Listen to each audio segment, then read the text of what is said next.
Good evening, everybody, and welcome back to Fallout Windy Wasteland here on the Bear Pen.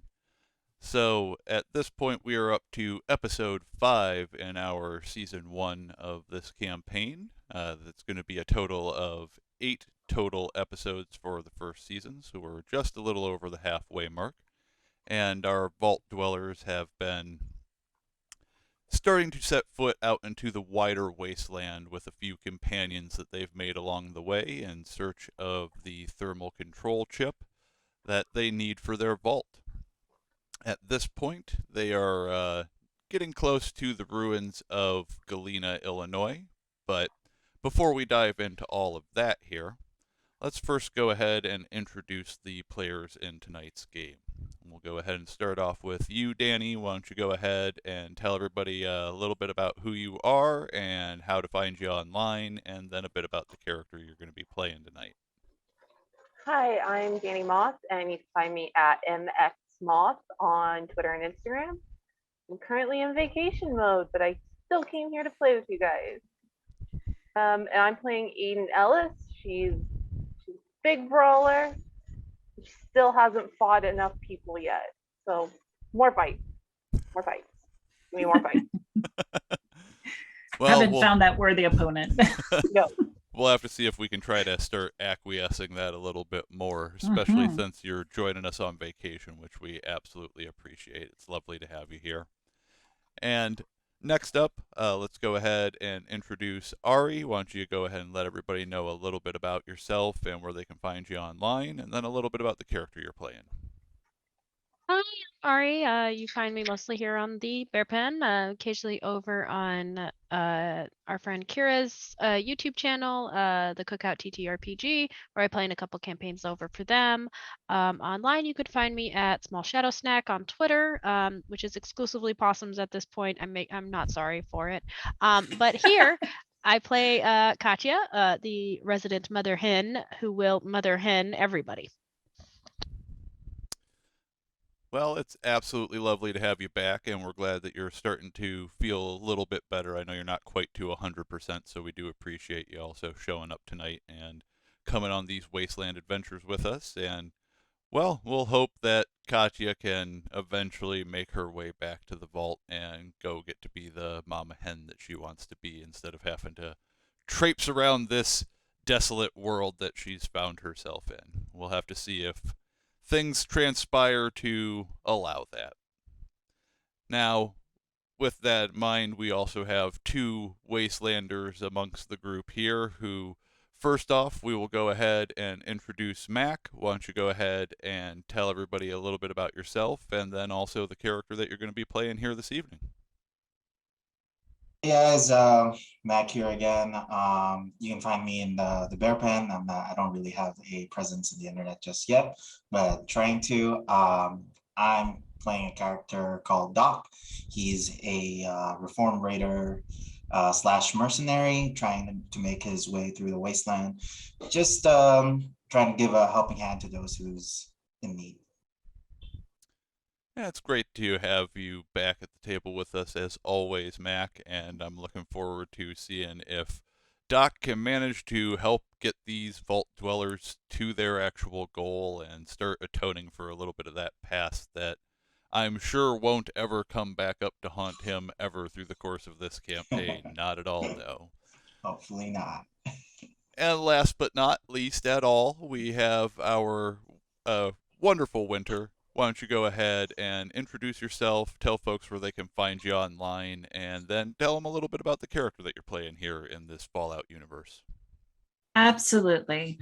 My name is Winter, and you can find me here on the Bear Pen and occasionally with Hunters Entertainment in their community plays. You can find me on Instagram and Twitter and Facebook at gmistresswinter. And I will be playing Betty, more specifically, Mrs. Betty Homemaker, a special model of the Mr. Handy robot line. And she is following her newly programmed husband, I guess, Doc, and exploring this weird wasteland with him. And as always, it is wonderful to have you back at the table, and I'm looking forward to also the upcoming convention season here with Hunters Entertainment, which it looks like you'll be getting involved with. You've done a little bit in the past on the online too, but hopefully we'll get to actually, meet in person here over the course of this upcoming year. That'll be fantastic. That would be wonderful. I'm really looking forward to Gen Con. Should be a good time. And then, of course, I am Alex Hillman, and I will be the overseer for you here this evening. As the overseer, that means I'm the one that presents the world of Fallout to the player characters and play all the other individuals that exist in the world, from crazy wasteland critters to raiders to townsfolk that they might encounter in various settlements. You can find me online at Alex Hillman on Twitter. And you'll probably recognize me, from here at the Bear Pen, where I run Windy Wasteland, and I've also been a cast member on Blood on the Bayou and Undead in Dallas. And you may also recognize me from my work at Hunters Entertainment, where I'm a brand manager for Outbreak Undead and Altered Carbon, and also do a little bit of streaming content and community stuff over there. So I get around. It's how it is. But with all of that in mind, let us transition and finally initialize these screens for our characters here. We find ourselves back in the Windy Wasteland. At this point, the group has set off from the ruins of pre-war Platteville and the post-war settlement of Mound View, and they've started making their way south initially here, towards the ruins of Galena. Now, along the way, and we'll pull up a map for our lovely audience, they have passed by a couple of pre-war ruins of some smaller pre-war cities that existed in the area, both Cuba City and Hazel Green. Now, both of those are fairly small towns and were in the pre-war, so the ruins don't have a whole lot amongst them, but as our Wastelanders traveled, they did take a little bit of time to parse off the highway a little bit and actually dig through a few of the ruins while trying to keep a good pace moving through the wasteland so that they could reach the ruins of Galena and hopefully set up camp for the evening. And as luck would have it, they did manage to find a few useful items as they went digging along and have enhanced their various stocks of different supplies that will potentially come in handy on this long trip. And they eventually go ahead and take the time to tap into their water supply. At least the living members of the party here tap into some of their water supply and get themselves at least hydrated enough to keep pressing forward. Because again, it is beginning to grow late in the wasteland, and who knows what all might befall you in the dark if you don't get yourselves bunked down in a nice safe place. Plus, you're all going to need some rest eventually. You're each, at this point, starting to get a little bit tired. You're each initially feeling the pangs of hunger, and all of you are feeling some degree of thirst at this point, some a little bit more than others due to conservation of their water supply. And at this point, you find yourselves coming up to a bend in the highway system that will eventually take you off around and down towards the ruins of Galena proper, when you finally stumble onto something out there. Now, Doc, as the more traveled member of the party here, stumbling onto things is not terribly surprising to you. In fact, you're a little bit happy that it took this long for you to run into anything out here. Good 7 hours of travel without a real problem in sight. But as you move down the highway here, you eventually catch note of a sound off in the distance. a strange scuttling noise and weird little shrieks. Now go ahead and give me a intelligence and survival check, Doc. So that is going to be an actual custom one. If you can go ahead and roll that out for me. Intelligence and survival, you said? Intelligence and survival, yep.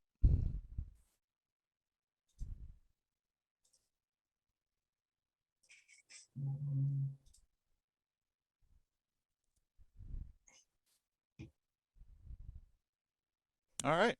Well, with one success, that's going to be enough for you to pinpoint at least one of the sounds that you're hearing there. You definitely recognize the sound of giant ants. Ants in the wasteland at this point have grown to an unnatural size in comparison to their pre-war counterparts, and that's putting it mildly. So for our vault dwellers, this will be your first experience with any of the real creatures of the wasteland per se, outside of having seen a few Brahmin around the town of Moundview, which, since I forgot to cover it at the time, just so you're aware, those are the post-war version of cows. They have two heads as opposed to just a single head. Sometimes one will have horns, sometimes both will have horns, sometimes neither have horns, and all of them are both milk producing and good beef stock.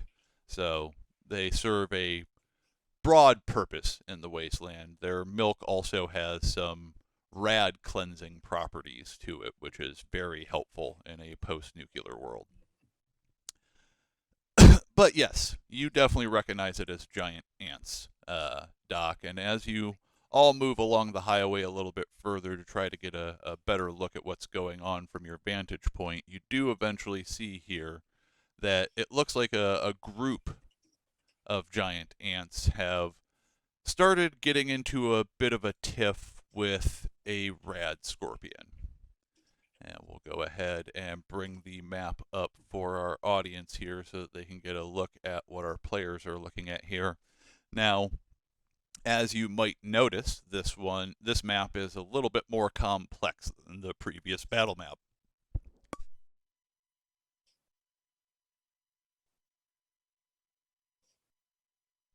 Sorry about that. So, this takes use of a few different mechanics that we didn't really get into too much last time.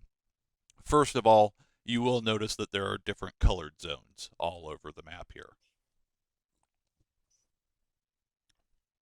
Now, if you look in the rules summary that I have on Roll20 for the zones, it does actually explain what each of these different color grades actually indicates. So, to generally sum up, the green ones are generally easy to move through terrain. So, to leave that space, you don't have to spend any action points. But as you move up from yellow to orange to red, it starts costing action points actually to even be able to move out of that area and be able to do so safely.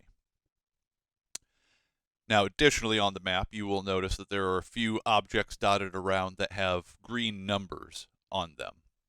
That's potential cover that you could potentially utilize over the course of the encounter, especially if anything else happens to come along. Right now, you're dealing with things that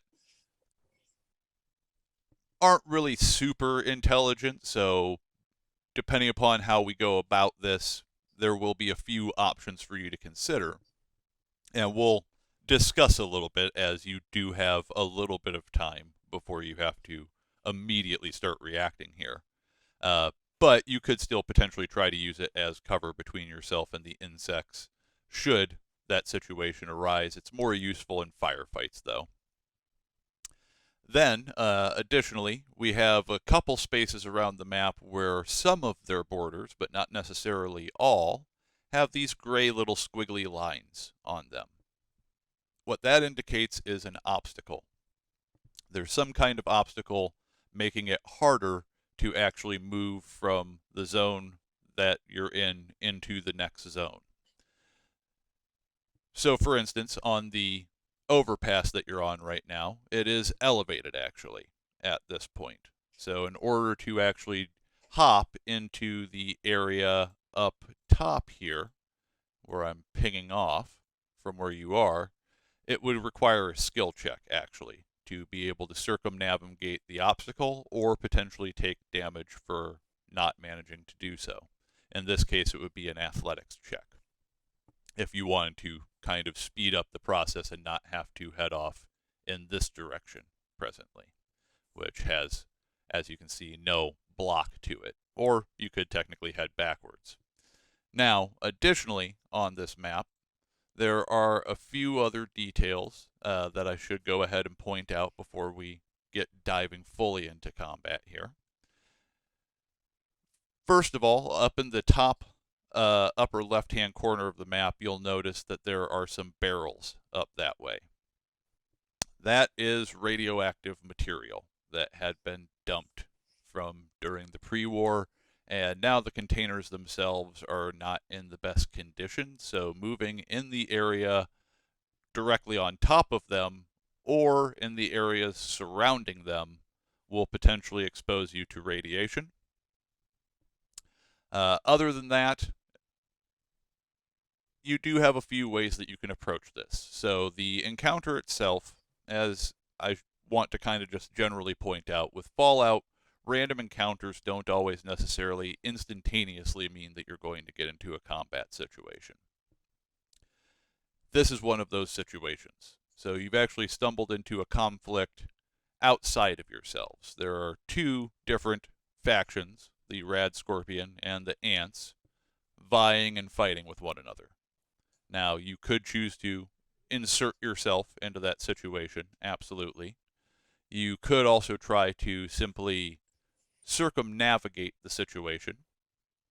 By doing that, you'd likely need to try to move around them either using stealth by sneaking if you're going to be getting into areas close to them, or by taking additional risk by heading off in the direction of where the radiation is on the map and essentially giving them a wide berth.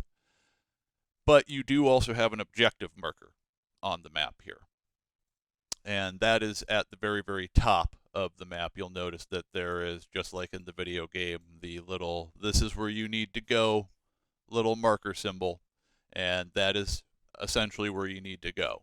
Now, should it come down to it and you decide you all need to run off in, say, a random direction, like banking it directly south as opposed to heading north in the orientation of this map, which isn't actually the directions that it corresponds to on the real compass.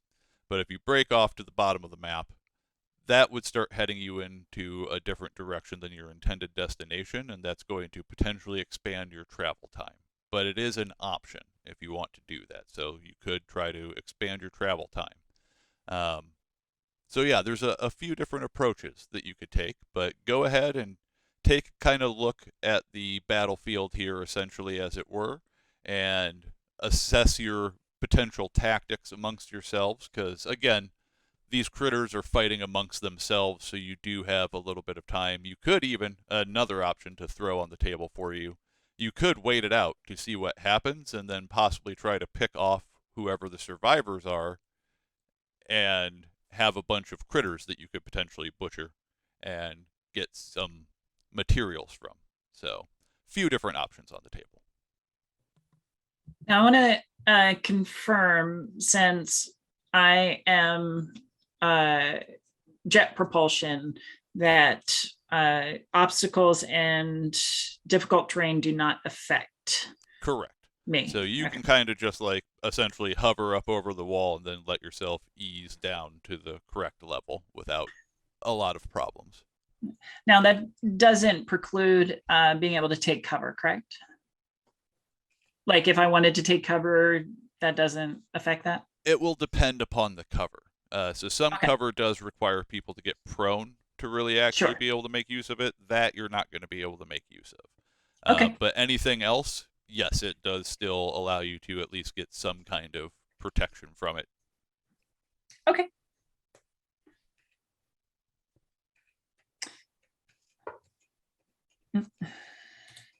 So what do y'all think as a group? How do you want to approach this situation?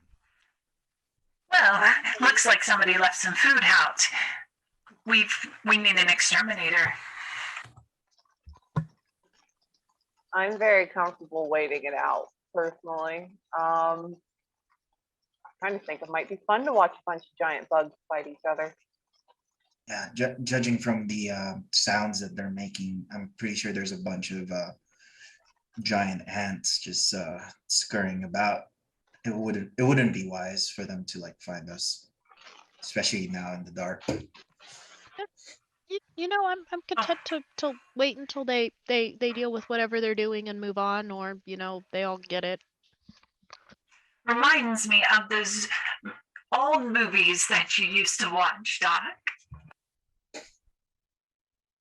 Where the giant claymation animals and insects would be fighting each other in the background against very poorly simulated foreground action. Yeah, I do remember those movies.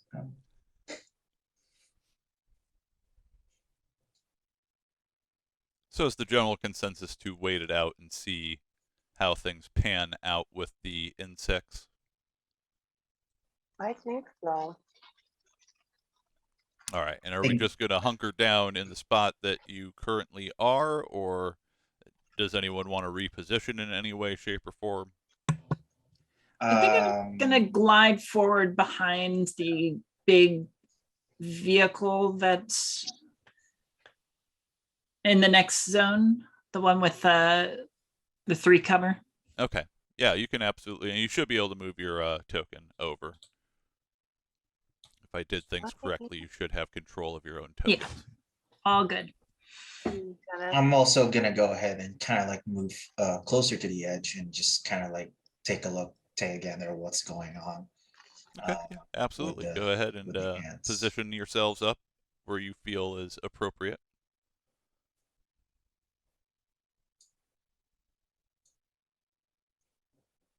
Right.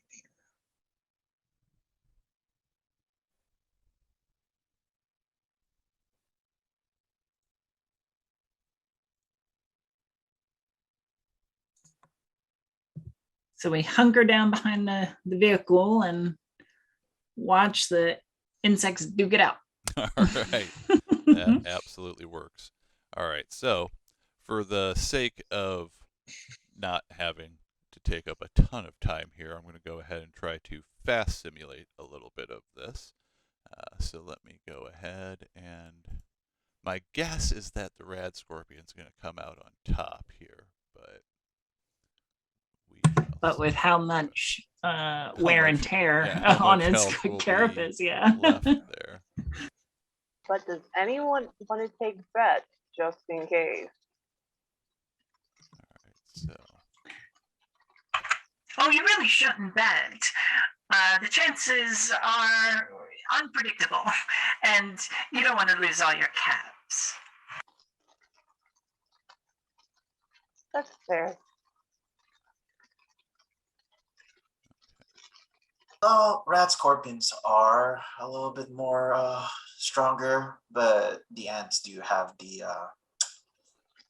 advantage when it comes to numbers. So, to be honest, it's anybody's game.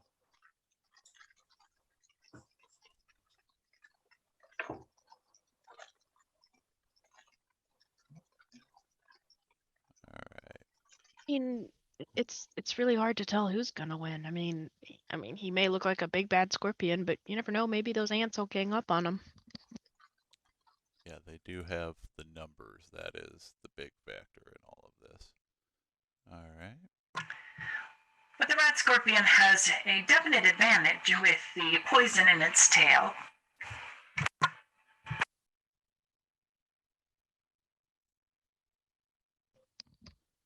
Yeah, I forgot scorpions have that venom.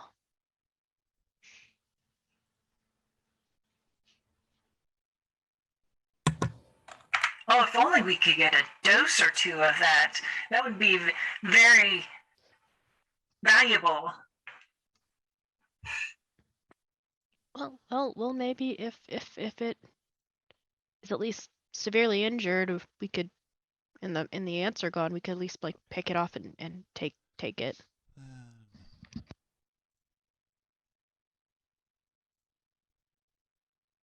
Nice.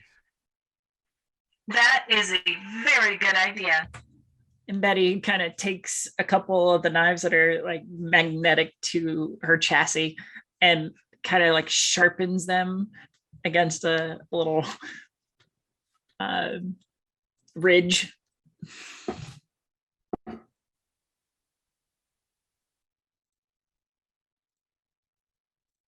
right. I mean, I wonder what they're fighting over. So you can see the ants trying to savagely tear at the rad scorpion down here as it lashes out with two pincers and is occasionally, in particular to one really large ant in comparison to the rest of them, jabbing at it with its large stinger. And at this point,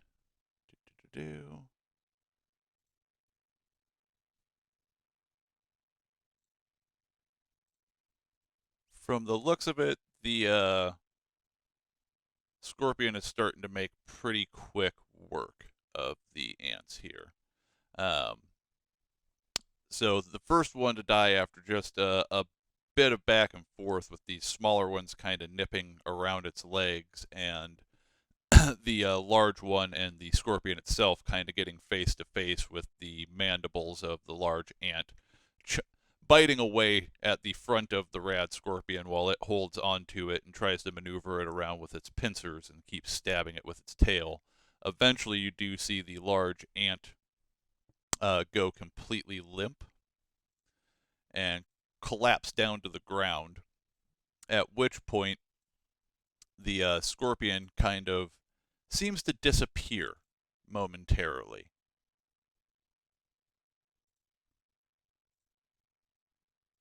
Let me update the map here.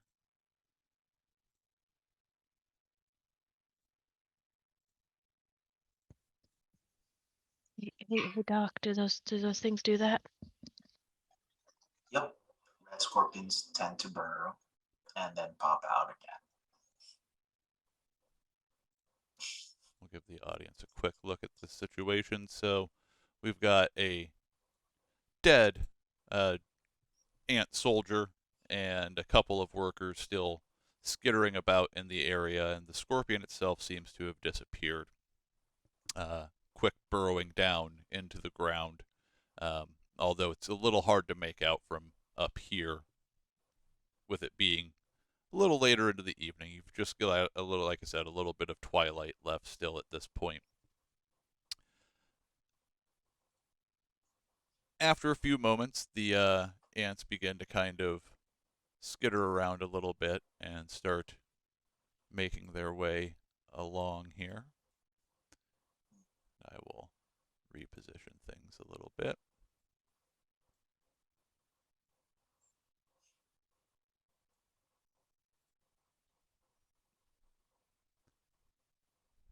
And it looks like they're kind of starting to make their way into a similar direction as to what all of you want to travel here. So heading towards again, from the map perspective, it would be the northern portion of the map. But they start kind of skittering their way along that way. Are you all holding position here? We best better keep moving forward. Think we could do it quietly? Sure, gonna Or- try. I'm sure the red scorpion's still around here too, so we should You definitely watch your do this feet. quietly. All right, go ahead and everybody give me a stealth check.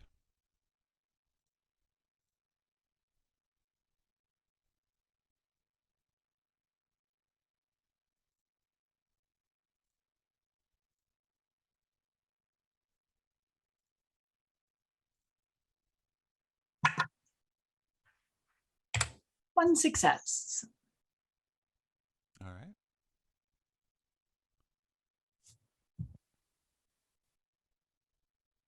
And that is going to generate an action point for you, as it's a difficulty 0 check. 1 success for me as well. All right. 2 successes for me. Very nice. Not letting me roll.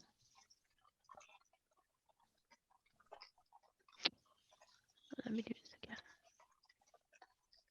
You say your sheet was giving you a hard time? Yee, she not wanting to roll. There we are. I was going to say, make sure that All right. when you click it, you select your dice. Because All right. I forget that too. So that will generate up a lot of action points that will allow for doing some of this terrain traversal here.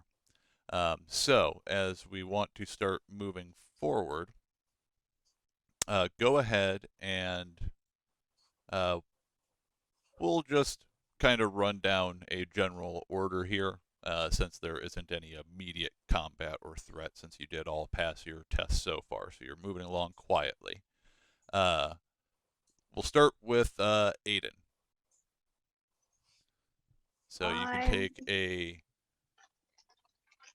move action if you'd like. Yes. Depending upon which way you want to go will determine if you need to make an extra skill check to go along with it. I'm going to slide up this way, go into the section right above us.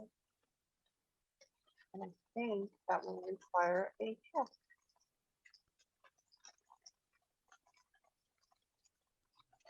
Yeah, the what does it section say on right that one? directly Athletics? above you would be a athletics check to safely jump down.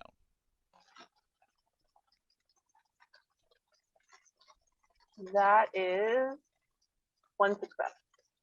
All right. That is enough to go ahead and make it down in there and position yourself where you want to. So yeah, that's perfectly fine there. And then Katya, go ahead and make your movement there. It's gonna follow Aiden down. It's how she do. All right. So Go ahead and make your athletics check as well. Let's see if this wants to like me today. There we are. 2 successes. All right. You are at max AP at this point, so let me go ahead and update that as well for all intents and purposes. All right. And then I see that, Betty, you've gone ahead and transitioned into the next zone over, since you don't have to worry about the terrain issues or anything like that. Yep, just kind of glide along. It's almost like turning down those oil lamps. The thruster kind of dims a little bit. She lowers to the ground, glides. And then Doc, where are you going to want to move to? I'm gonna go ahead and move in the same zone as Aiden and Katya, but like kind of being in the back. Okay. Of them. And you can go ahead and make the athletics check as well to make sure Doc gets over there without any issues. If you want to spend any action points, you're welcome to do so. Yeah, be okay for the group for me to spend 1 action point since my athletics isn't all that great. Okay with me? Yep, All right, sounds sounds good. good.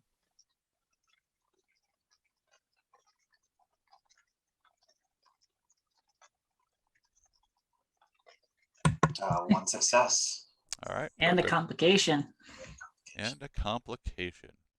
All right. So, what do we want to throw at you here? Does anybody like rat scorpion for dinner? All right. I am going to I take can- a quick peek at your I can roast it very well. Do.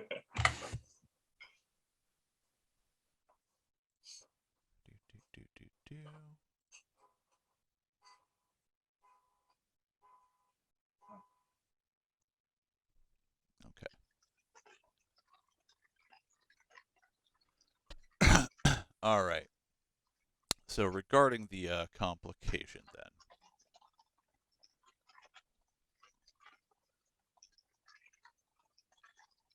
as you jump down onto the landing below here, suddenly the rad scorpion pops back up out of the ground There we go. directly next to you. Now, real quick, while that's going on, I'm also going to move our little antses around as they continue their little journey and reposition the map a little bit for our audience before I bring that back up for them.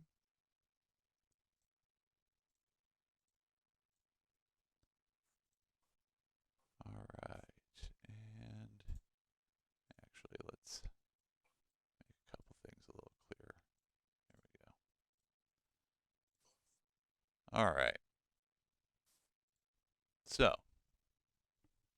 this is where we find ourselves now, and this is going to actually press us into a little bit of combat, as the Rad Scorpion is going to get to act first with a surprise attack, since it did come out of the burrow suddenly on top of you there.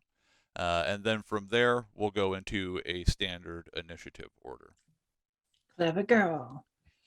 So, of course, since the complication is for you, Doc, unfortunately, you are going to be the one that is attacked first here in the Rad Scorpion's surprise around here. And it is going to attempt to get you with its claws. And I'm going to go ahead and actually, as the GM, this will be the first time I've done so, and this is where you'll finally get to see this come into play. I'm spending an action point that I have, which will bring me down to 5. Now, what that's going to do is, for the Rad Scorpion, as he emerges from a burrow, he can spend 1 AP to add an extra combat dice to a claw attack that it will make after emerging. So it can actually make its claw attack just the slightly bit more vicious than it actually already is. So it pops out and is going to try to grab you with its pincers here. And let me go ahead and I think I'm also going to spend another action point here as the GM. So this is going to pull me down to, at this point, 4. Let me update that on screen for everybody. So the players do actually have more than me right now. But that's going to also allow for the Scorpion to roll an extra die on its attack.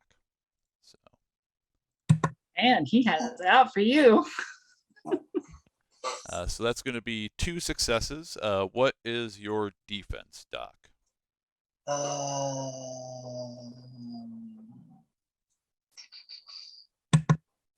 It's above your 1. 1.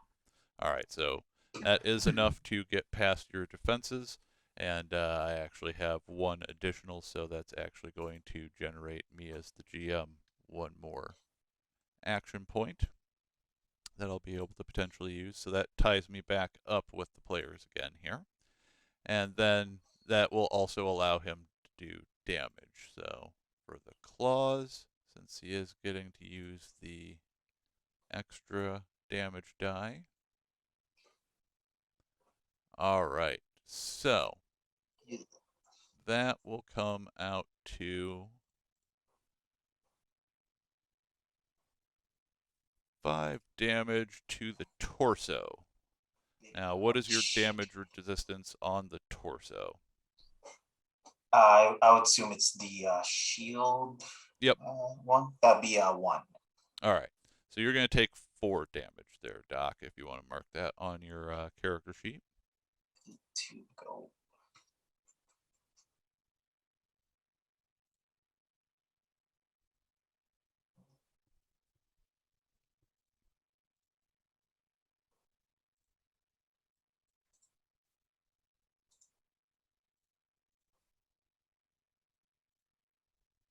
All right, I'm going to add everybody everybody to the turn order.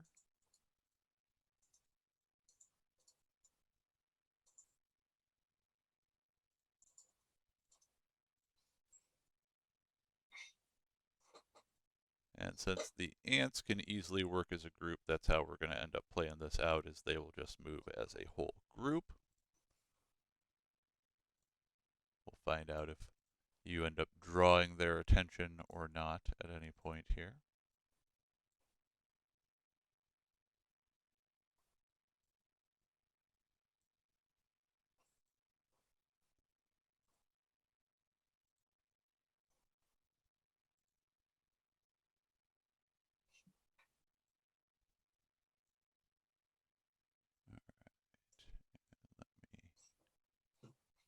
Couple things good to go here. All right, there we go. So, Rad Scorpion.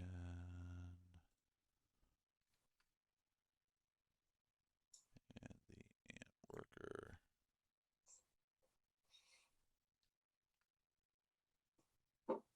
All right, and Aiden, what's your initiative score? 13. 13. And Doc? Do I click the one on under the initiative die? Just tell me what the number is there. Oh, 15. 15? Okay. Then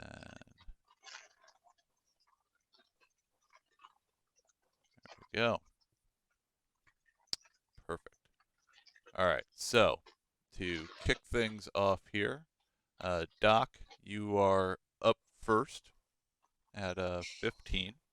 So obviously the Rad Scorpion has kind of popped out here and gotten a good pincer attack in on you and has you grabbed around the torso there. What would you like to do? Will I be able to, in this situation, will I be able to like shoot him? You can. Now, is your weapon a close quarter weapon? What's the range on your weapon?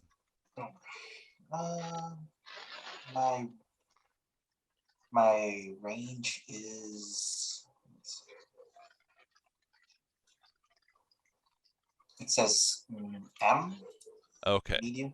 So by being at this close of quarters with the Rad Scorpion, you'd have to do that with an extra 2 difficulty added on to the check. So it basically just would mean that the Rad Scorpion will be harder to hit in your current circumstance, but you can certainly still go ahead and attempt to shoot it with that weapon. I will go ahead and do so. All right. You can go ahead and make me a check here. And would it be okay for the group if I would use an additional action point for this? Now, you can potentially spend a few as a reminder. So it's 1 action point to get 1 extra die. It's 3 action points to get 2 extra die. Okay. And then 6 action points to get 3 extra die. Now, the group has right now a total of 5 action points available amongst you. So you could theoretically possibly buy 2 additional dice if you wanted to. Would it be okay for everyone if I use 2 action 2 extra die for this check? Awesome. All right, so we're going to spend 3 action points to get a few extra die there. So I'd be rolling I'll be rolling 4, right? Yep. Okay. And on small guns, I assume? Yes. Yes.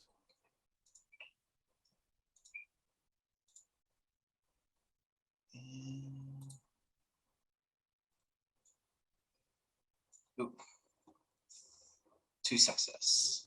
2 successes. All right, so thankfully for you, the Rad Scorpion only has a defense of a 1. So that additional success is going to generate an action point back for each of you. So with that, go ahead and make me a damage check.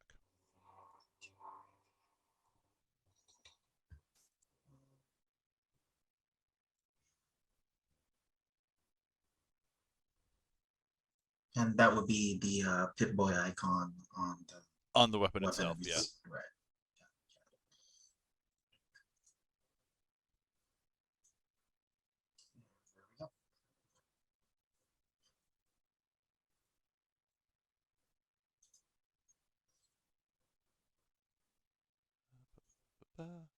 Okay, and I do see that you got an effect.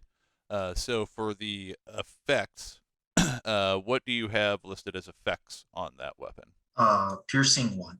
Piercing 1. Okay, so it's going to ignore one of the damage resistance that the Rad Scorpion would have, and then additionally do 4 points of damage.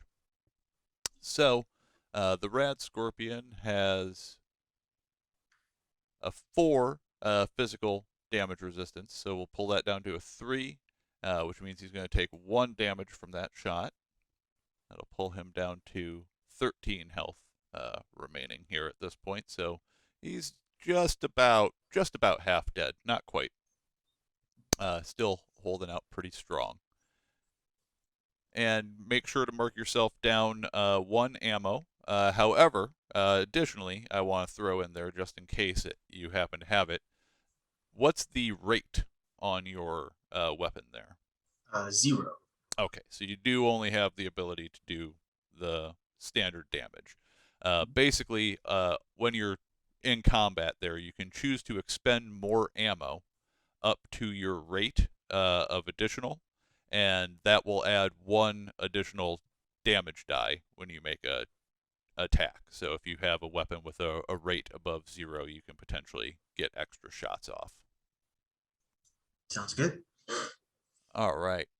So after Doc, we have Katya. So as you can see on the map there, this Rad Scorpion has come bursting up out of the ground and nabbed a hold of Doc. It's a Black Emperor Scorpion about the size of, I'd say, like a German Shepherd, but a little bit lower to the ground. Big, massive stinger. And it is right next to you as well. So you would be within what is called reach range of this thing right now. One of my nightmares. Okay. I think because she saw it attack Doc, she's just gonna draw the machete and take a swing at it. Okay. And I will give you the benefit of the doubt of assuming that the your base weapon that you're going to be starting off with here would have been drawn already, as you guys knew that there was danger in the area, so that you were prepped there. So go ahead and make an attack check for me.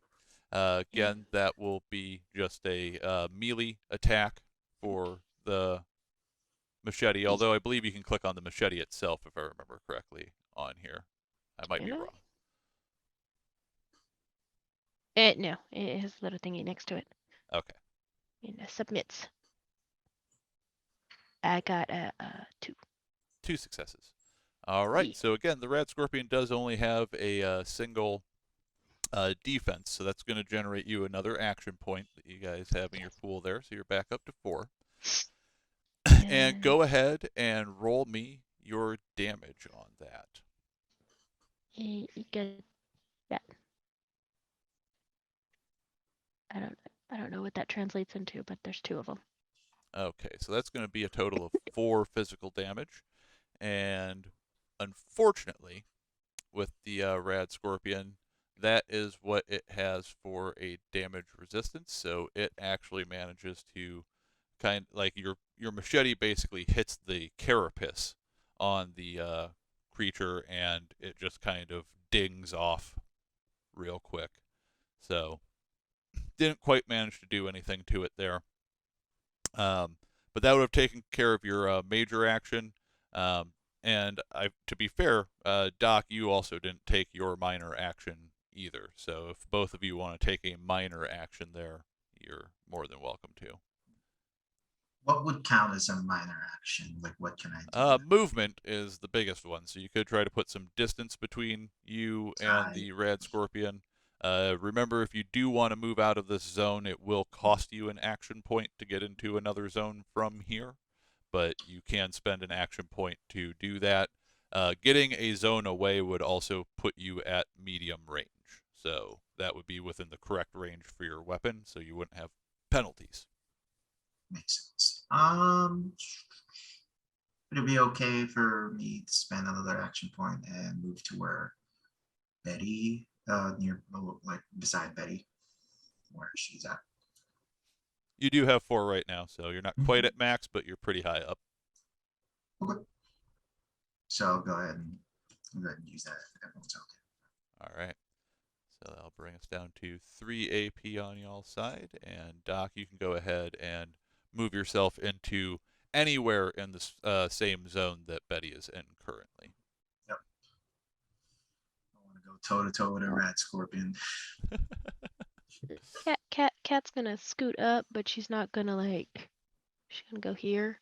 She's not at leaving, but she's just like, nah, I don't really want to be that close to it. So staying in the same zone, just getting out of reach, essentially. All right. And then that is going to bring us to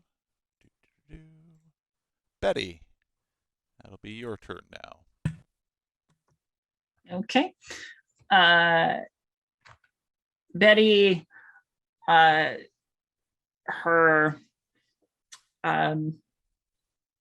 arms kind of spin a little bit until the flamer attachment is pointed directly at the red scorpion. Get your dirty pincers off my man! And slide forward. And I'm gonna cook this creature. All right, go ahead and make me an attack with your flamer. Now, what is the range on the flamer? Close. Close. So you will actually need to make a move action first, but you can do that without penalty because you will need to be in the same zone as it, but not necessarily right directly on top of it. So. Okay. And when you do make the move, you can go to anywhere in the new zone that you're going to. So wherever you feel like positioning Betty in there.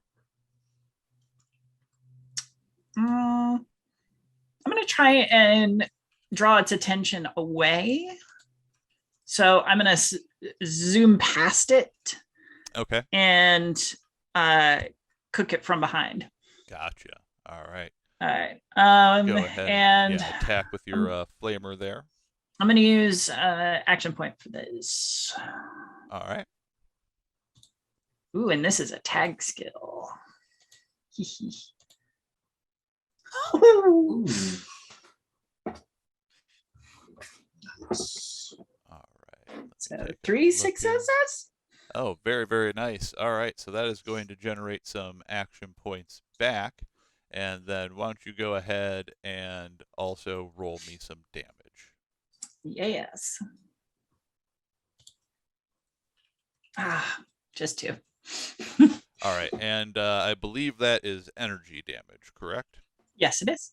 All right. So let me double check. Oh, it does have a rate of 4.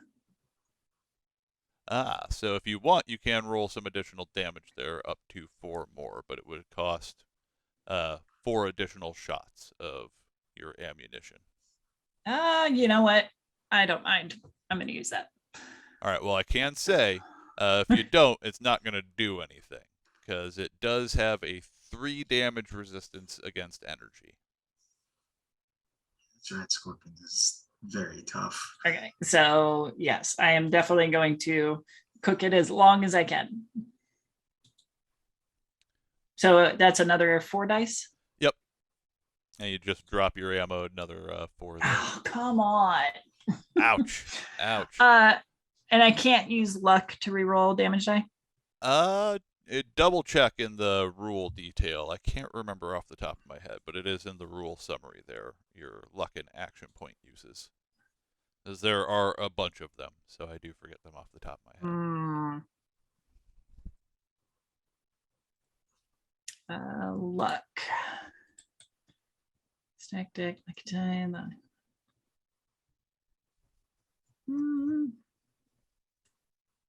Or up to 3 damage die.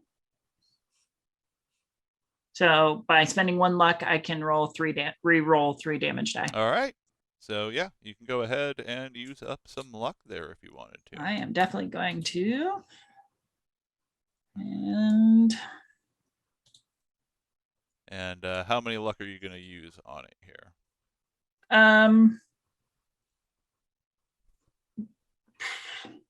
You know what? I'm gonna go ahead and spend 2. And so re-roll all of the all the blanks. Blank ones, yeah. Can't say that I blame you. Okay. All right. So now grand total we have 1, 2, 3, 4, 5. And what effects do you have on your flamer? It is persistent, burst, and spread. All right. So all of those will trigger based on that, and that should be in, I believe, the weapon details 1 or 2. One of those should have all the qualities.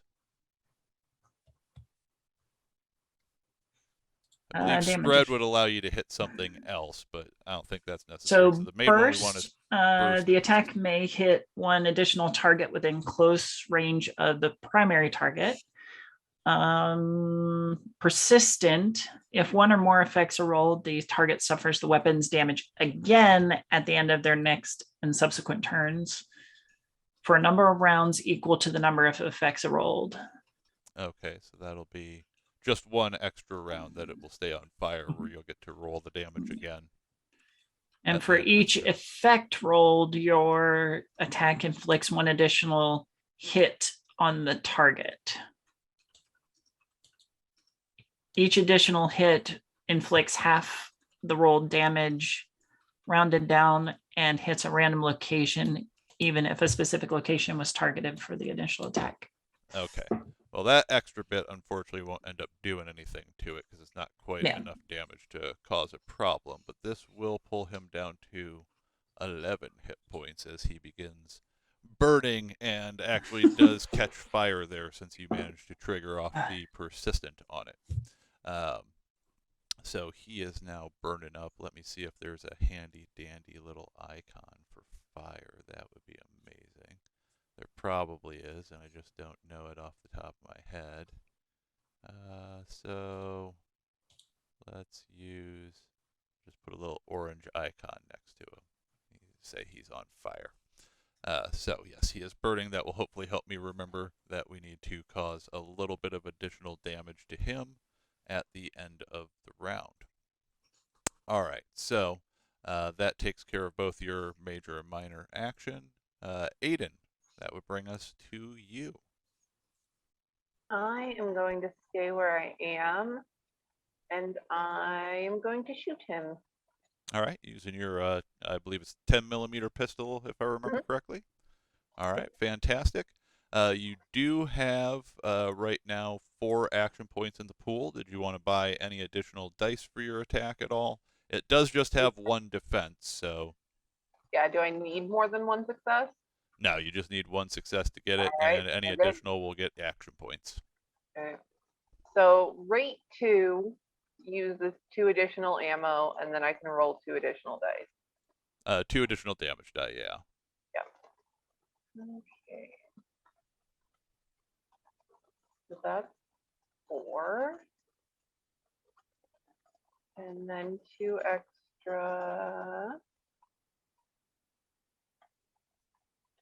That is a total of 1, 2, 3, 4, 5, 6, 7 damage. All right, and do you have any effects on the pistol? Nope. No. Okay, so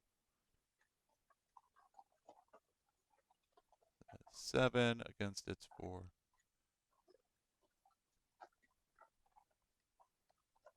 All right, that's going to drop the Rad Scorpion down to 8 health as a couple bullets clack into the side of the critter there and into its carapace. And that will bring us. Well, you do also have a minor action that you can take. So I'm gonna stay where I am. So I think I'm good. okay, not a problem. All right, that'll bring us to the rad scorpion. It's going to need to actually close some range on y'all in order to be able to do anything. And at the moment, Aiden, you are actually technically the closest, but I am going to allow you to claim the cover on this from Okay. the tree branch kind of being on the ground between you and the scorpion, so it's kind of trying to get at you from over top of that, which means you get to treat your defense as being 1 higher on this attack than it normally would be. And it is going to try to do a sting attack to you. So I will go ahead and roll that. And since it is trying to do it over top of the tree branch, it is going to go ahead and use an action point. So let me actually just real quick update my own action points so that they are where they need to be. All right. And let's see how it does on its attack roll here. Absolutely whiffs it. And luckily for you, there are no luck points on critters, so they don't get to try to re-roll any of those dice. You just manage to, keeping your footwork good, you manage to keep the tree trunk in between you and the scorpion, and it kind of impotently slashes its tail up over towards you, but you keep out of range of it.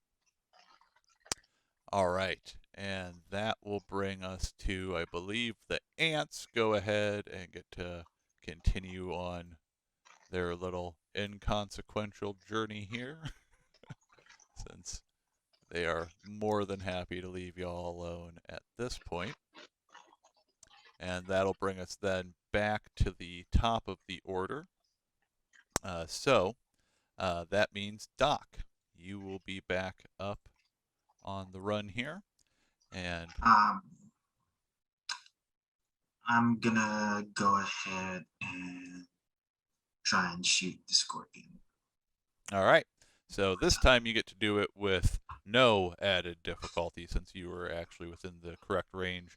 Now, do take in mind that amongst the minor actions, especially if you're not planning on moving this round, I do believe there is an aim minor action that can give you some advantages to your actual check itself. So you may want to potentially end up using that as your minor action this round. What does the benefit of aim do? I think. So aim, let me double check here.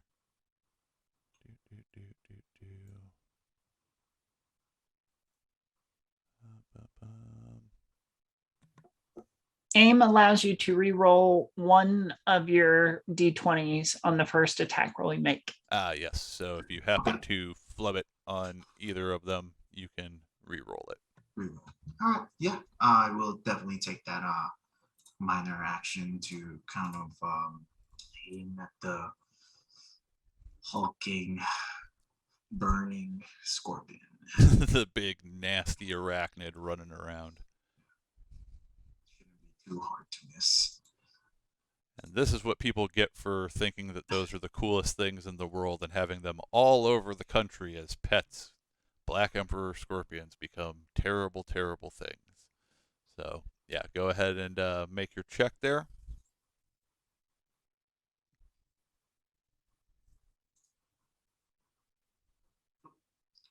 All right, 1 success.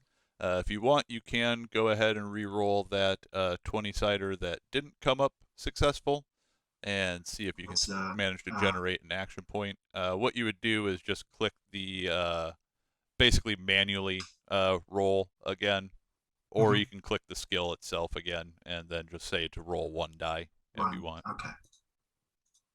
Couple ways you can do it.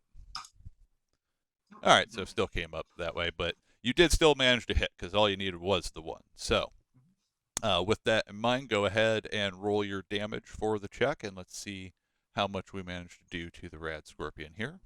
Ooh, Woohoo! that's a lot of damage. Whoa. What are the effects on your weapon again? Piercing. Piercing. All right, so 1, 2, 3. So it's only going to be able to absorb 1. So it's going to take 1, 2, 3, 4, 5, 6, 7, 8 damage, Yeah, which that- is going to drop it down to 0 as you manage Oh, to wow. clip a shot God. right in its actual face on the critter and just blow a bullet directly into the soft meat, and it kind of goes limp onto the ground with a crack of the gun there. Just All Doc needed to do was just like step back and take a breath. Just needed the right range, apparently. Mhm. All right, and thankfully for y'all, that will actually draw combat to a close for this particular one. So not a terrible amount of damage sustained to the group there, unless you guys want to go and hunt down the worker ants. But at this point, they're opposite side of the highway and are no longer interested in y'all and are more than happy to trot their little way along. And not particularly. Though Betty is going to pull out her knives and cut up some scorpion and ant sushi, I guess. All right, so yeah, you can absolutely butcher both of those creatures. So first and foremost, let me go ahead and now that we're done with combat, you guys will get a little bit of experience here for your endeavors. So for taking out the rad scorpion, you're going to get 74 XP. Woo. And you'll be able to butcher both the rad scorpion and the ant soldier that the scorpion itself had killed. Now that will take time. So as a reminder, it is 9:30 in the evening in the game right now, so it is getting late, and you do have about another hour travel before you get to the Galena ruins themselves to set up camp. But it would take about 10 minutes per critter to chop them up there. So it's not terribly, terribly long, but it does add a little bit more time onto the journey. I mean, 20 minutes. It could be beneficial. Yeah. And having more meat in usually. All right. So That and maybe have the stinger cut off and have the sack, the venom sack. So the way that butchery works here is you'll go ahead and make an endurance and survival test, which should be a basic survival test, so you don't need to make it as a special one. And it's a difficulty 1 test. So it just requires 1 success. Also, would it be okay for Doc to use one of his first aid kits to kind of heal up? Yeah, you should be able to do that. Nothing on the rad scorpion.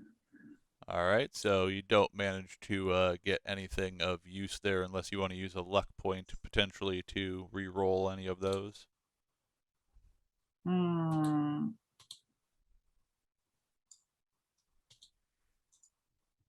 Yeah, why not? All right, do you want to use 1 or 2? My luck didn't reset, correct? It just you were still at full, so at this point, after using the luck before, you're at 4 luck right now. Okay. All right. No, just the 1, I think. Okay.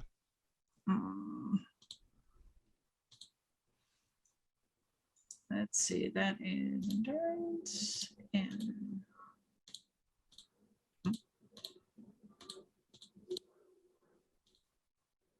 All right. Hey, there so we go. You managed to get the success there. So go ahead and roll me 2 combat dice.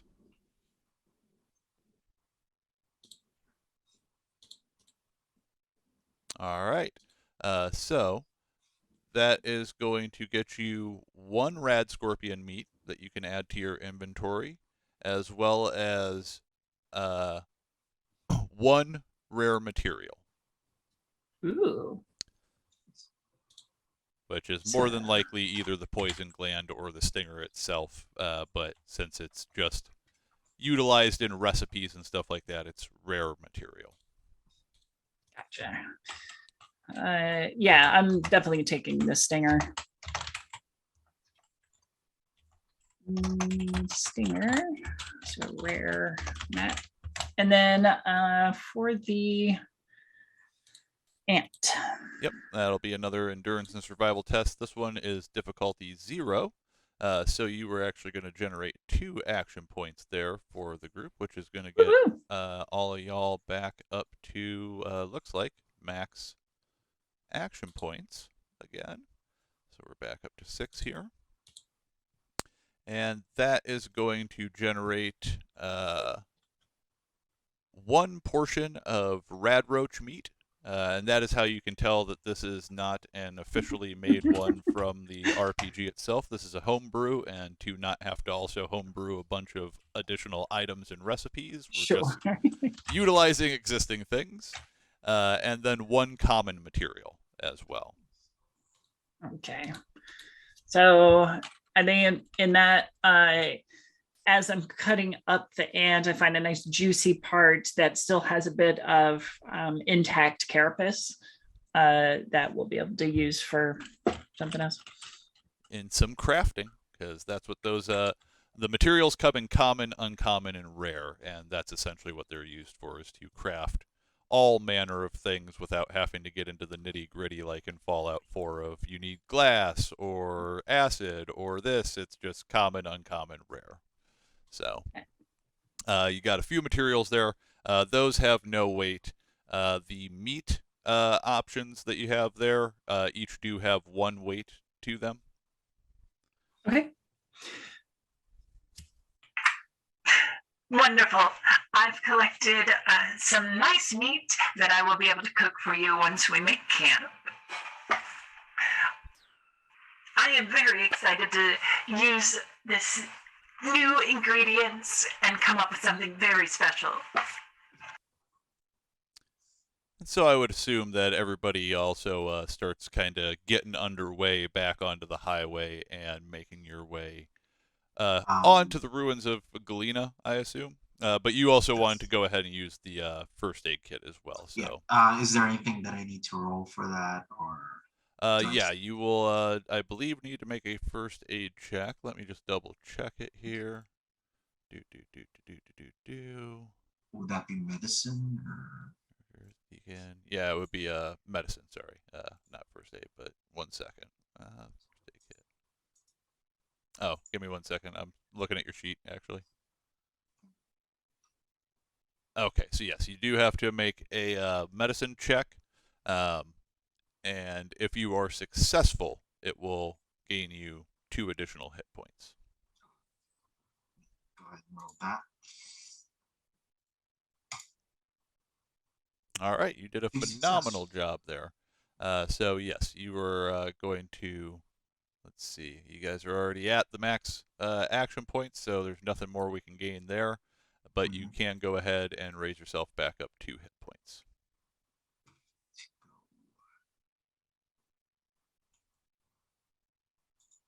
So Doc's feeling a little bit better.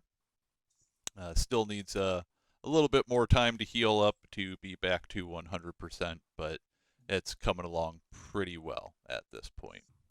Now, with that in mind, you guys start walking down the highway again and chit-chatting amongst yourselves as you go, trying to get to the ruins of Galena. And at one point, you kind of come up to the top of a crest in the highway itself, and you can actually see the ruins of Galena down before you. And as you're standing there kind of taking in the surroundings, you are able to make out 3 distinct locations that kind of stand out to you. And I will go ahead actually and drop this into the chat here on our Zoom call. So it's an updated version of the map. Now, one of the two of the locations are immediately obvious. The third one just kind of generally stands out, but you're not sure about the specifics of it. So one, you can see a Red Rocket gas station. They're pretty common around the Wasteland. You saw one back in the ruins of old Platteville, Wisconsin, so it's not necessarily surprising to find another one. Additionally, you notice a Super Duper Mart, which is a grocery store chain that existed before the war. They could potentially both have decent loot in them. And then the other one appears to be some kind of large factory building that's down in the ruins there. So the most prudent thing to think about at this point, as the clock will again tick forward here as we make our way a little bit further forward. So we'll be to 2150 at this point, and arriving just outside of Galena. Now, it'll be prudent to figure out what to do about camping for the evening. It is getting quite late. You're all quite tired at this point, not to the point of necessarily collapsing immediately or anything like that. You also, at least for Doc and Aiden, you're both quite thirsty at this point. You're not really necessarily feeling the effects of dehydration just yet, but whew, you could really use some water. Each of you have a little bit of grumble in your stomach that are living members of the group here, and are feeling the pangs of sleep pulling at you. I can go ahead and actually pull the map up again for you. The travelers were just getting to a point where they could kind of see into the ruins of Galena here finally, after having traveled a good long ways through multiple ruins and dealt with crazy wasteland insects and arachnids along the way. And they finally get their glimpse of the Galena ruins. Within those ruins, they were able to pick out a couple of very distinct locations that would be potentially worthwhile locations to loot outside of your standard residential locations or potential hidden gems that are harder to see from a distance. But they were able to distinctly make out a red rocket with its large rocket sculpture that sits outside of most of those locations that make them very, very easy to spot from a distance. You were also able to pick out the markings of a Super Duper Mart out in the ways into the ruins there, a pre-war grocery store chain that was fairly well known, and assuming that if it hasn't been completely picked dry, might have some decent supplies for survival purposes at the very least in it. And then additionally, a factory of some kind. For Doc, obviously, was the most experienced traveler amongst the wastes, whereas the rest of the characters have been kind of stationary and static in their time before finally setting out onto this specific journey. You would be very well aware that a factory of almost any kind could be a very good place to get all sorts of different like raw materials, plus dependent upon what the factory in and of itself made. Obviously, that tends to be in a bit of abundance inside of those locations, so you can manage to get your hands on a lot of a very specific type of good. So it could be a very viable option to hit. It's not that they don't come without their risks. A lot of those pre-war locations at this point could either be under operation of different groups of humans that have decided to move in and are squatting. Different wasteland critters may have moved into the area, since you know for a fact that this particular ruined city has not been repopulated post-war. And then additionally, there could be vestiges of the pre-war even still about. Some places used turrets as a security system. Others had various robot security and workers at them that might still be toiling away still in those ruins to this day. So lots of things to potentially consider there. Again, each of you is at this point that is human is starting to get fairly tired, fairly hungry. Some of you are considerably thirsty already at this point, but all of you would not complain about a drink by any stretch of the imagination. But it is also late, which means you'll want to try to actually locate somewhere to settle down for the evening and kind of settle in. So with that in mind, go ahead and give me a perception and survival check. And this will be a group check, so additional people will be able to assist whoever the lead is. So whoever has the best perception and survival, if I remember correctly, that's going to be Doc, more than likely, that will take the lead for us. So you'll roll standard, although you can still use action points to buy additional dice as well. And then once we get going here, there are some special action point options that you guys will be able to do if this is a successful check. So based on the location as well, your difficulty is going to be a 3. So we need total of 3 successes cumulatively amongst all of you. So once Doc manages to make his check, whatever successes are there, then everybody else will be able to make a single 1d20 perception plus survival check and see if they can add additional successes onto the roll there, or potentially complications. That's just kind of the way rolls go. So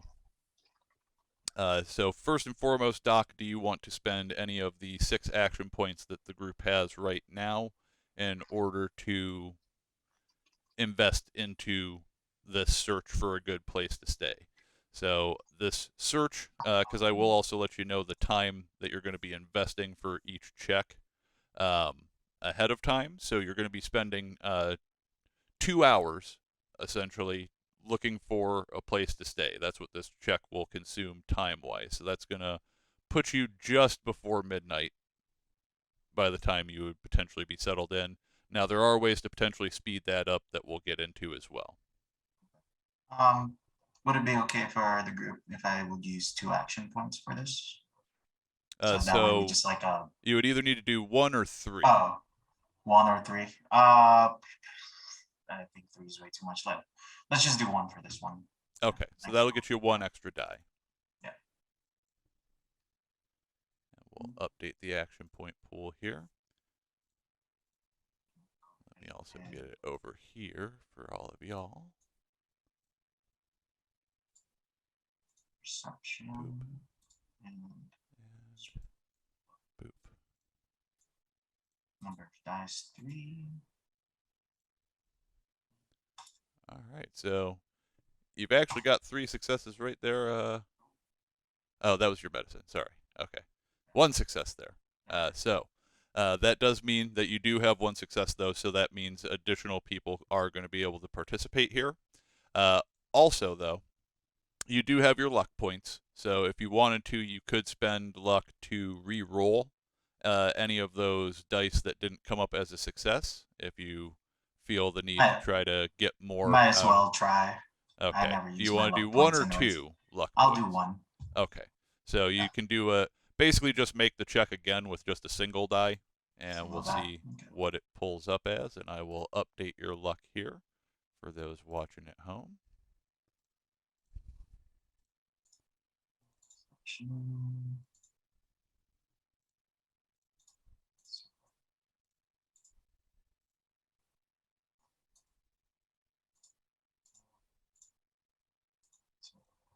So, one rolled a success. 2 successes on that one. So, all right, what all we got here? Let me get back to.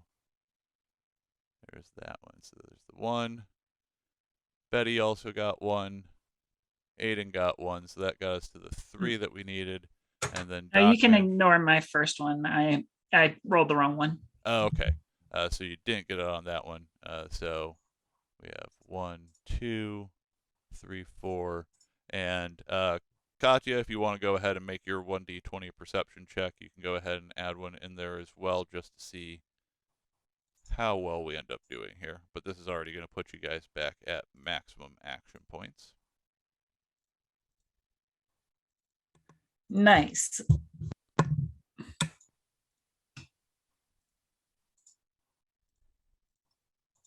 All right, and another 2 from Katya. Very, very nice. You guys did a phenomenal job on this. So, by having the success here, within 2 hours, you'll be able to find a okay location to rest up for the evening if you want to. However, you can spend some action points here to influence things a little bit in your favor. Now, these are special action point spends that aren't listed in the normal core book. They're in the GM book, so I'm going to go ahead and kind of rattle these off to you, and you can let me know if any of them appeal to you. So first one is making good progress. This one costs 2 action points, and you will be able to complete the task in half the time, so it will only take an hour instead of 2 hours. You can have it be uneventful, guaranteed, so I will get to roll some random encounter checks for the time that's passing here. And if you want it to be uneventful, you can forcibly ignore if there is a successful encounter check. It's 1 per successful encounter. You can also spend 2 on discovery. So you find something as you're searching about that could be useful or valuable, and I will determine the details of what that happens to be.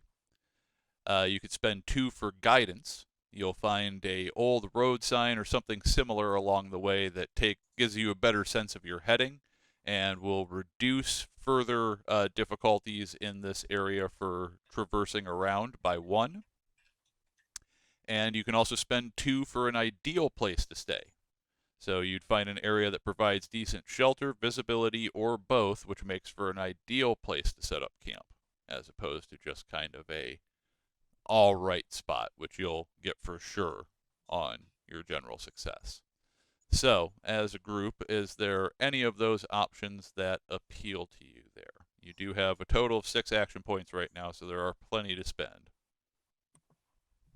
I like the idea of it being a better place to defend or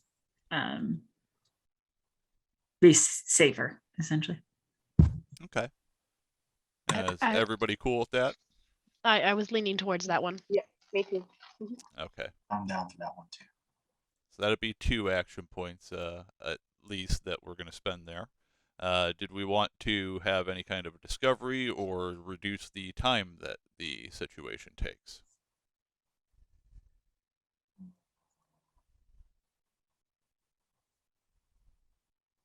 Crickets. All right. And thankfully for y'all, no encounters. You don't have to potentially spend any action points on avoiding that. We made both of those checks and they came up no encounter. So, after a couple hours of searching, which let me go ahead and update our clock for those keeping track, bringing us to about 11:30 once you all find a suitable spot to settle down. You finally kind of moving through some residential ruins, you find a house that actually looks like it's still got a fairly stable structure to it.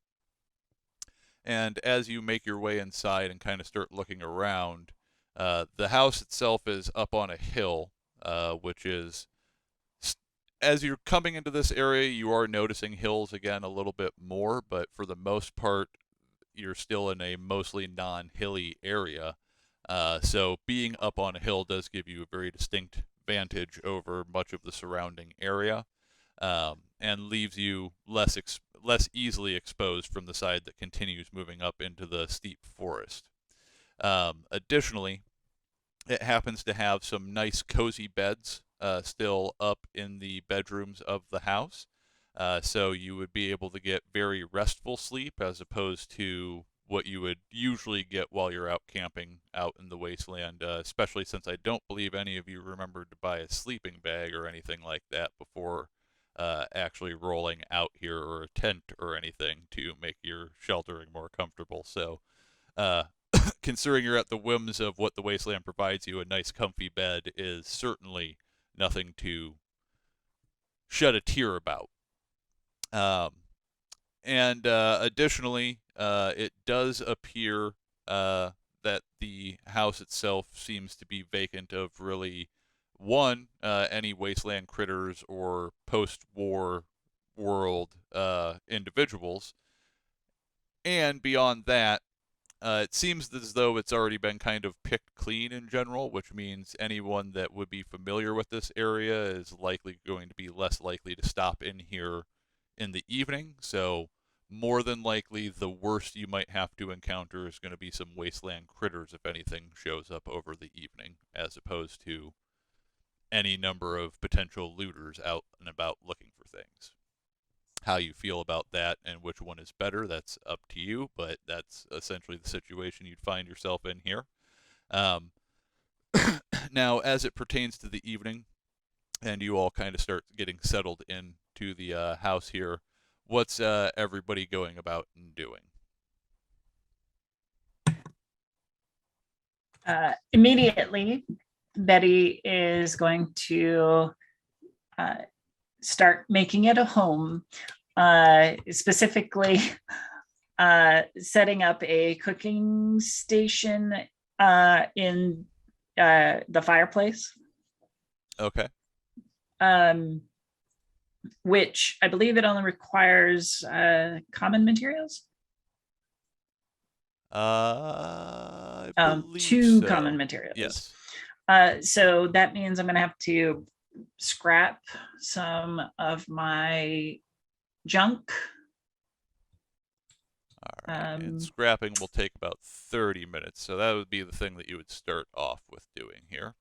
I think it was 10 minutes per item being salvaged. Oh, did I have it wrong? That's fair. I absolutely very well could. So, requires intelligence and repair test. Yep. And so for that first 10 minutes while Betty is scrapping, let me also do a little bit of housekeeping here. So I do see that everyone's hunger would be ticking up here before we got fully settled in. So that will use a put luck us point. on. Okay. Guess not. Okay.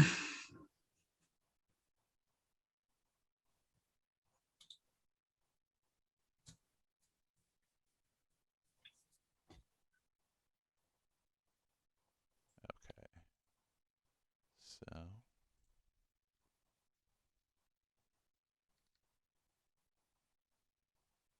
Oh, it's a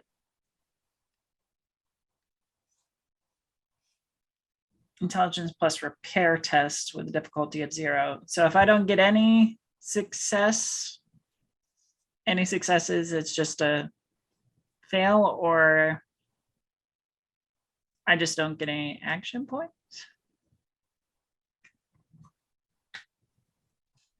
One sec. Mm-hmm. I'm doing so. I was about to say, I see the technical Math directing updates. face. Yep. Yep. All right. So. I believe on a 0 difficulty, you don't even have to roll, but you roll if you are looking to try to generate action points. So Gotcha. you break even and just see without generating any action points.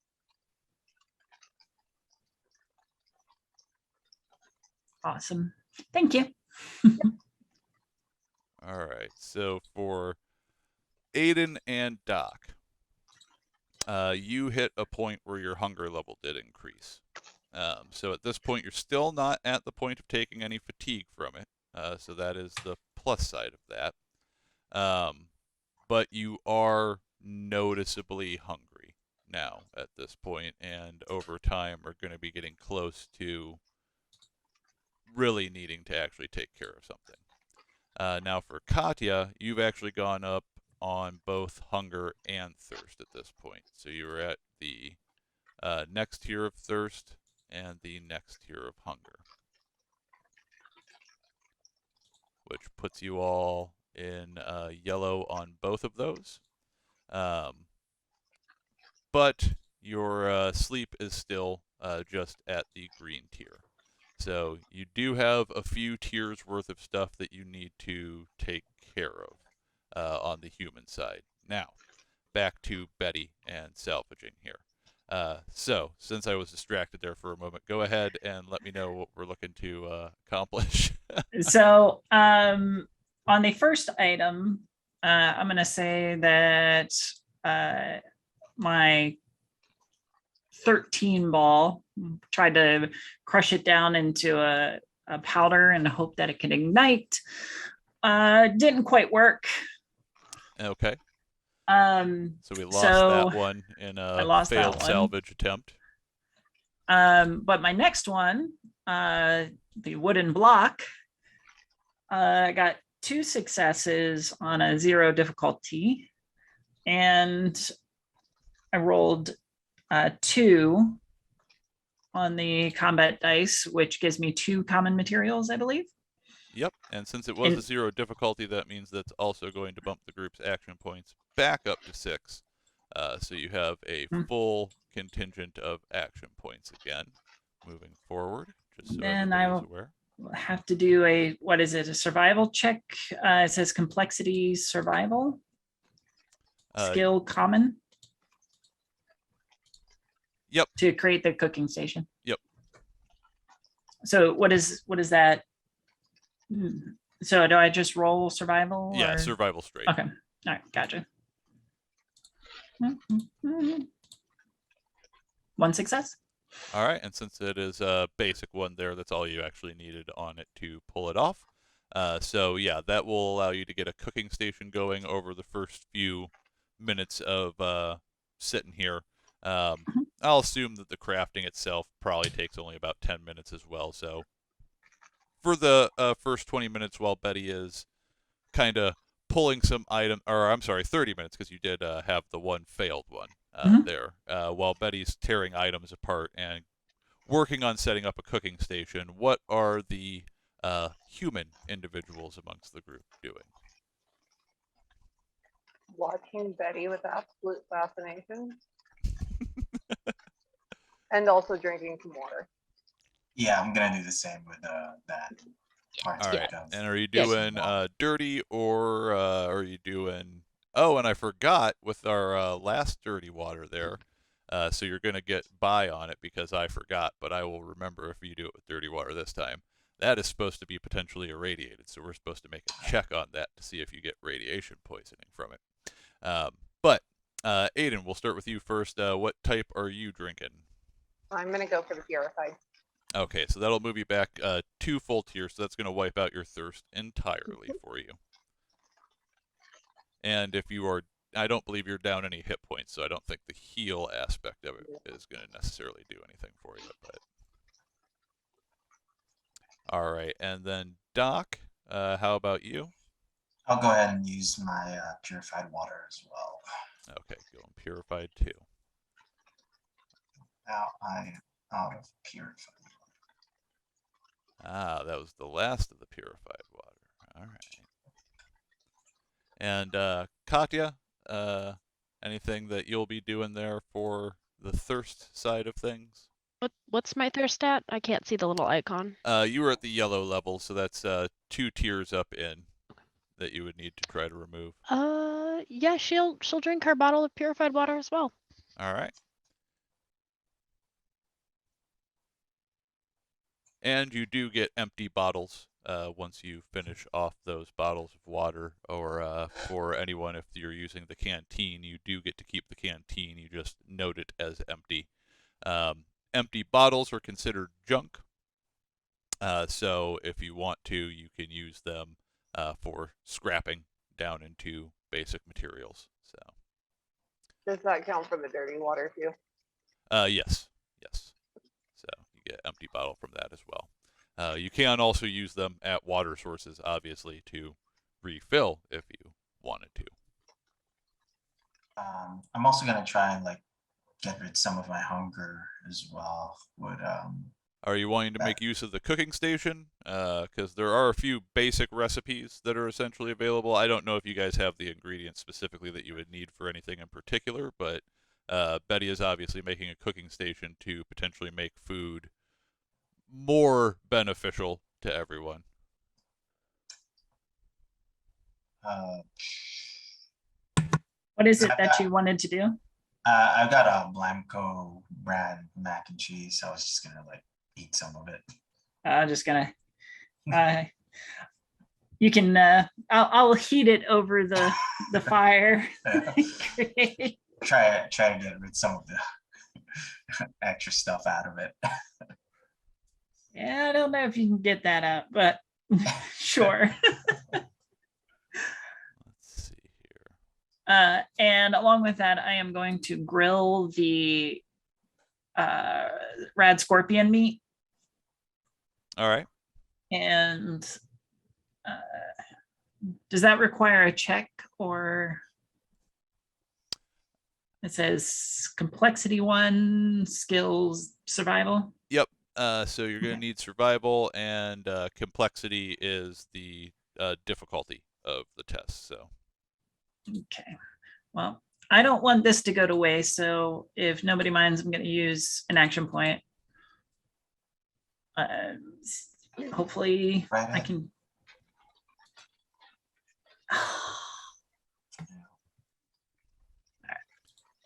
You do still have am- luck points left. Yeah, I'm going to use a luck for that because I feel like that's terrible.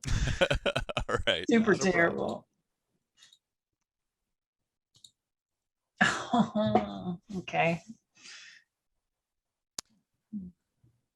All right. So, what it will do is produce some burnt food, which essentially I will allow that to still remove 1 hunger level, but you won't get any healing of properties from it.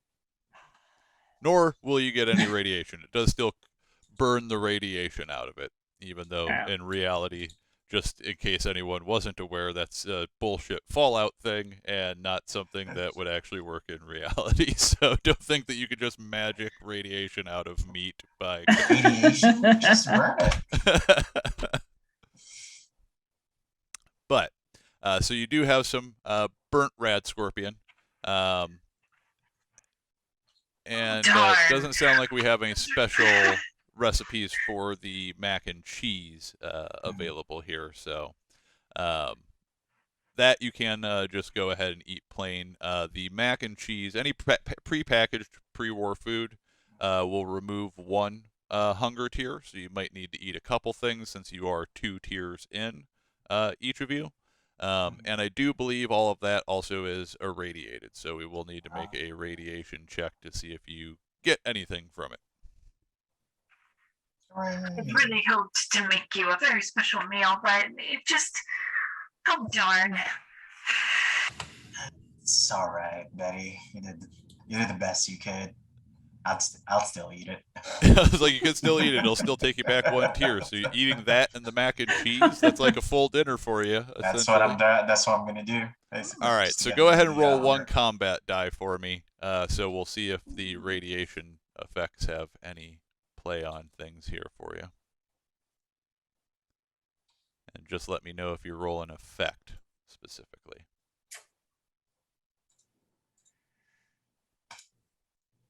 I did roll an effect. Okay, so you are going to take 1 rad from the mac and cheese there, which reduces your max HP by 1 while it's in effect. But you are also clear now of your hunger. So I will get that loaded on up in here for you. All right, so as you all can see at home, Doc does now have 1 rad marked up on there, but we've cleared up all of the food and thirst situation for him. Katya and Aiden, what do you guys want to do for the food situation? I am going to eat the mac and cheese that I have. All right, so that will get Do you have more than one, or are you just eating a single? One. Okay, so that will pop you down 1 tier. Let me take care of that for you. And do you have any additional food that Nope, you would that's it. like to? Okay. So I'll eat some of my mac and cheese. All right. And do you also only have one? I have 3. You have 3. So what Okay, I'll so do, you could eat 2 to get so yourself. I'll eat 2 and I'll give Aiden the other one. Aha. All right. So, Aiden, I assume you're going to go ahead and eat that now and have a double portion of mac and cheese for dinner? Yep. All right. So, does remind you both a little bit of the vault, but I will need both of you to roll 2 combat dice since you each had 2 portions there, and let me know if you get any effects. How do I do that? At the top of your character sheet, you can click the little Pip-Boy icon over on the right-hand side and it. just roll 2 of them.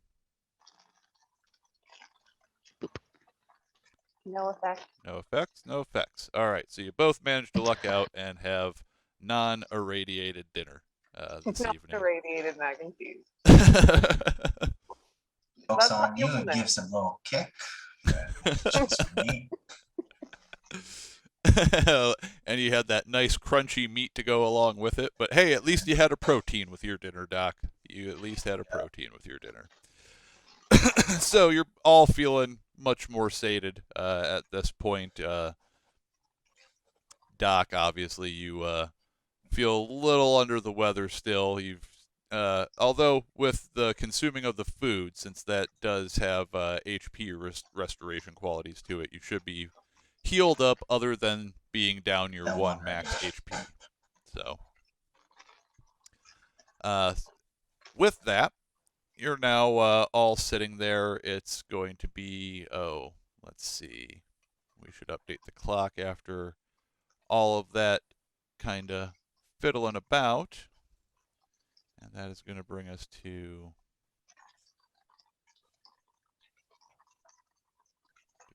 12:20 a.m.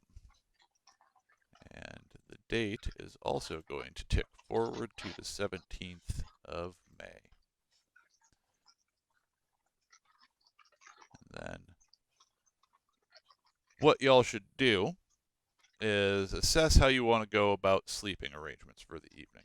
Now, obviously, the most efficient answer would be that since you do have a robot who doesn't have to sleep, you don't necessarily need to all take shifts in regards to who's on watch. Betty could theoretically just take watch all night, while the actual humans who need sleep can actually curl up in a bed and try to get some nice restful sleep under their belts before dealing with the wasteland in the morning. Yes, Also, please just lay your heads and I will watch over you in the night. additionally, if there's any role playing that you want to do amongst yourselves while you're all sitting here in the house eating your respective dinners and getting settled in for the evening, feel free to get a little chit chat in amongst yourselves. Real quick, Aiden is going to try to assess what the most vulnerable entry point in the house is. Broken windows, unlocked doors, anything that could possibly be a way for someone to get in, and then try to sleep as close to that entry point as possible. Okay. So you won't get the super restful sleep in order to be able to do that, but you would be able to post up on a couch in the living room. That would get you in that area. It will still get you a nice restful sleep. It's again still not going to be as bad as literally just laying on the hard ground out in the wasteland. But it's still not going to be quite as nice as those appealing beds in the upstairs of the house. That works. All right. Doc's probably gonna look for whatever dirty mattresses available upstairs and do his best as he can to like, I don't know, like wipe out dust or clean it.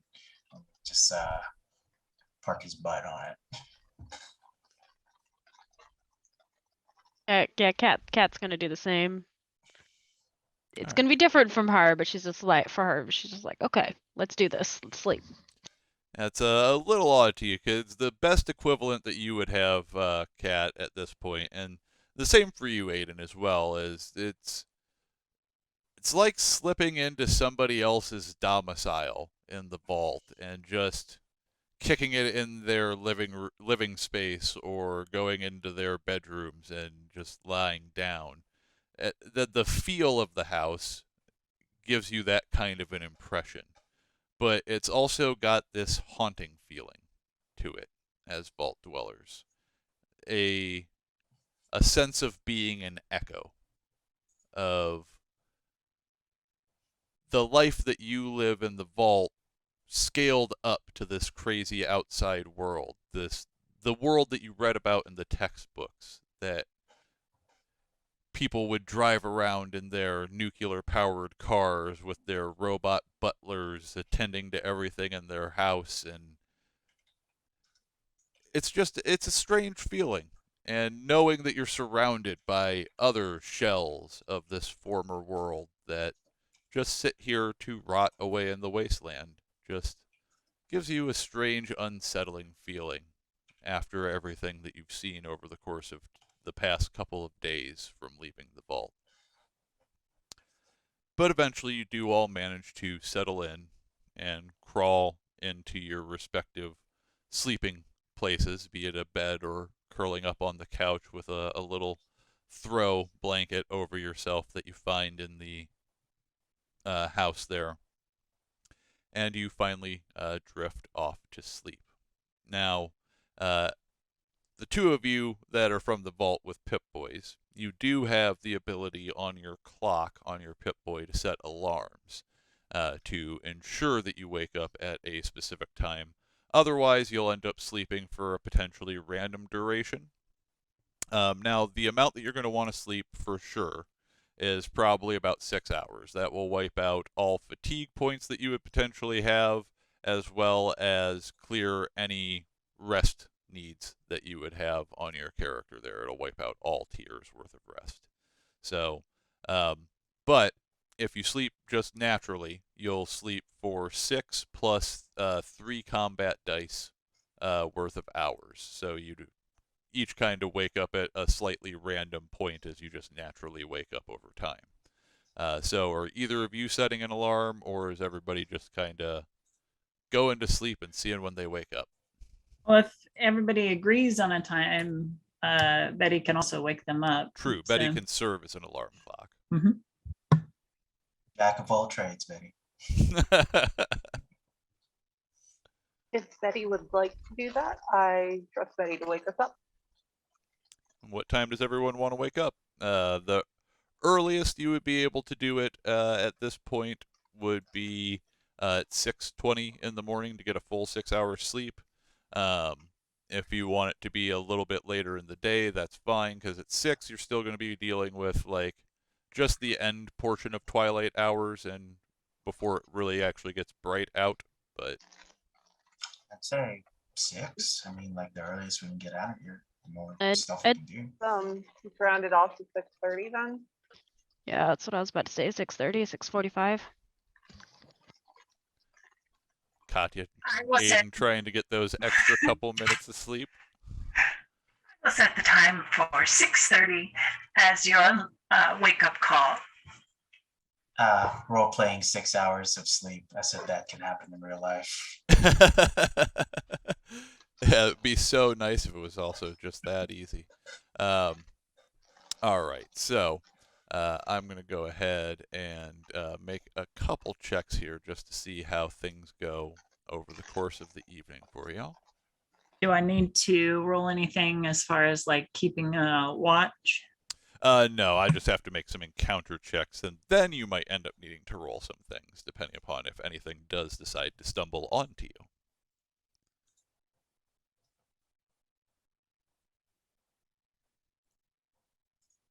Okay, so at the very end of the evening, and since it is at the very end of it, I will actually even go so far as to say it happens just shortly after you end up waking everyone up here. It is So 6:30. It is time for your wake. So my words are 6:30 not working a.m. today. will eventually roll about as Betty kind of spends the evening just hovering around, shifting around different positions, and keeping an series of eyes out on all the different 360 view. Yep. all the different vantage points that the house potentially offers there, while everyone goes ahead and gets some sleep. The soft growl of my thruster lulling everybody to sleep as as I move through the house. A continuous run of white noise, just I am a pulling white you noise deeper machine, and deeper yeah. into sleep. So let me go ahead and update everybody's statuses here for removing the tiredness that you had there. And we will also make a couple quick notes. So by morning, you will each have also gained another thirst level. So if you want to have yourselves a dirty water or anything when you first wake up, that would also be able to get you back to clear again right away.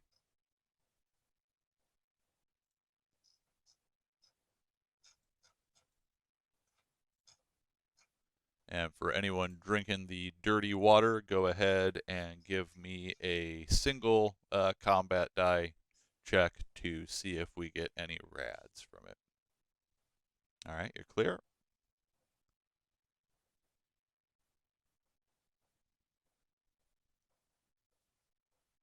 Aiden's going to pick up a rad.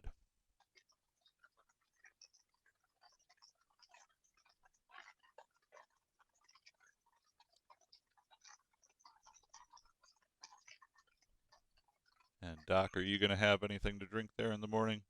Or you can go ahead and go up to the first tier of thirst. I'll go ahead and not drink anything at the moment. Okay. I'm gonna try and conserve my last dirty water. That is totally fine. So you will be at 1 tier of thirst.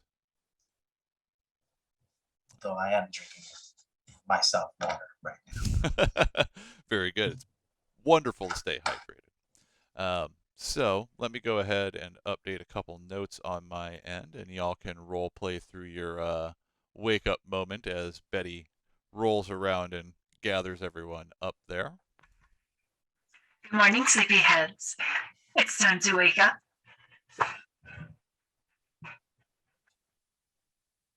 Doc kind of yawns and wakes up. He's always grateful when there's a roof above his head and he's not sleeping outside in the cold. So kind of stretches and says, "Thanks for the wake up, Betty." Time to get up. Time to get going. Gotta meet a friend of mine. Aiden tries to crack her back on the arm of the couch. Don't know whether it works or not. Cat kind of sets up and just still sitting on the bed, like just processing the fact that she's awake. Just kind of just like staring off at a wall, just like, okay, yes, need to wake up. We need to get going. Yes, okay. Hey, thank you, Betty. Of course. I would have had breakfast ready, but unfortunately I don't have any eggs. Maybe I'll have to stop by the supermart nearby. Probably not the worst idea. Yeah, I was about to say that actually sounds like a really good idea. Yeah. Ooh, shopping trip. There are still eggs that exist. Well, I would say in today's age, there are Mirelurk eggs, red scorpion eggs. I don't know, do Brahmins lay eggs? I guess not. They're mammals. I believe Deathclaw lays eggs too. Oh, I wonder how big those eggs are. I've never seen one myself. Yep, probably not a good idea to find the death claw egg, though. Let's steer clear of that. What? Oh, yeah. Death claws. They're oversized chameleons. You'll see them a mile away. So They're giant lizards with razor-sharp claws that will tear your face off. I've seen it. Oh, good to know. But I like my face. I know. I like it too. I would rather stay in one piece instead of being slashed to ribbons. So Me- we're all in agreement. No death claws. No. Yeah, no, I don't think we should pick a fight with those. And I did also notice while I was doing some bookkeeping here that you all will be at the first tier of hunger as well. But that doesn't bring you any necessarily penalties, and you actually have a few hours before you will actually get to that point. So if you don't necessarily want to dive into your food right away in the morning, you do not have to. But I just like to make sure that everybody is up to speed on where they would be at. So yes, I will update that on there. And all right. So in the morning here, we're going to end up having a random encounter. Now, let me see what kind of encounter that's actually going to entail real quick.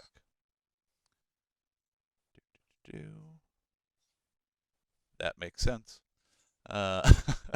So we got campsite by random chance, which is kind of perfect actually. So let me see what exactly we're going to get here.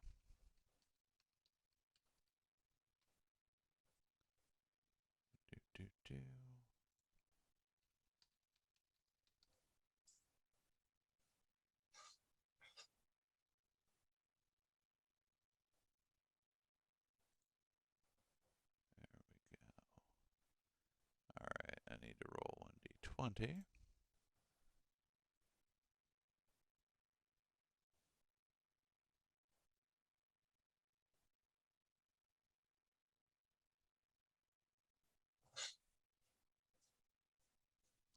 Alright, that will absolutely work. And just to verify, is anyone going to dive into their food in the morning, or are you guys going to go ahead and just take the one hunger there? Yeah, I'm gonna take the one. Okay, totally makes sense. Like I said, you aren't into a dire strait or anything like that, and you do have a bunch of looting that you can potentially do. Which, while I finish up a few notes on my end that I need to take care of, why don't you guys go ahead and discuss where you want to hit first? So there are a few different places here in Galena. Obviously, as we mentioned, there's the Red Rocket, the Super Duper Mart, and the factory. Then outside of that, you obviously had a further agenda of trying to make it to the vault in the area that was provided by the Vault Tech systems to the Vault dwellers to see if there would be any potential chance of accessing what you need there. So you could choose to obviously just move directly on and not worry necessarily about going and rooting around in the ruins of Galena here, or you could root around in the ruins of Galena here. I vote rooting around. Yeah, I we do were too. talking about making a shopping trip to the supermarket. Down for it. I'm down for it. All right. So, heading over to the Super Duper Mart. Let me pull up the details that I have for that.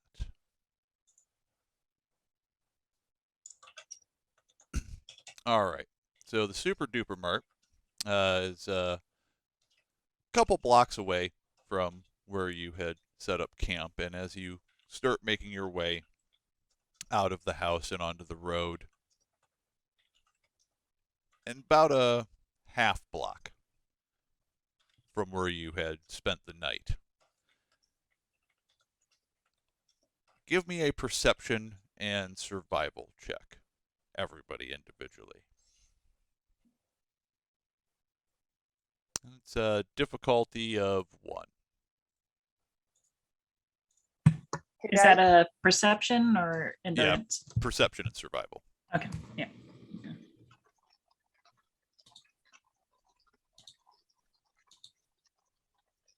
I rolled 1 success. All right. I rolled nothing. I rolled none, but I'm going to use a luck. All right. You want to use the luck on that there? Nothing And, for Betty. Is She's that a little just excited about this trip. 1 luck, Aiden? Yep, just 1. Okay.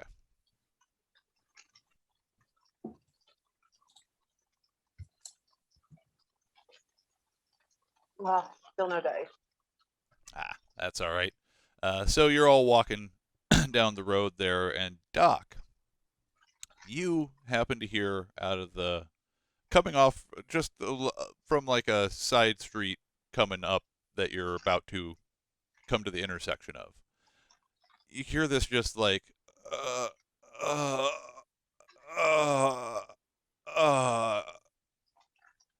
and you notice that neither Aiden or Katya seem to have registered it, and as best you can tell, since, you know, obviously the handy units don't have direct facial expressions, but you don't see, like, Betty's eyes seeming to shift and focus in that direction or anything like that. She seems to just kind of be cruising along, looking around normally.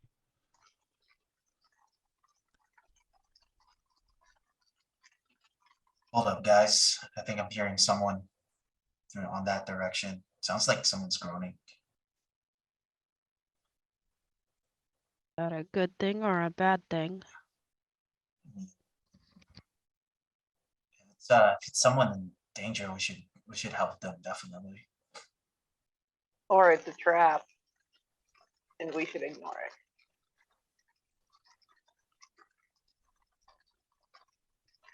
It does seem to be getting louder, Doc, and now that it's been pointed out to everyone, Aiden and Katya, you do hear it as well. Just a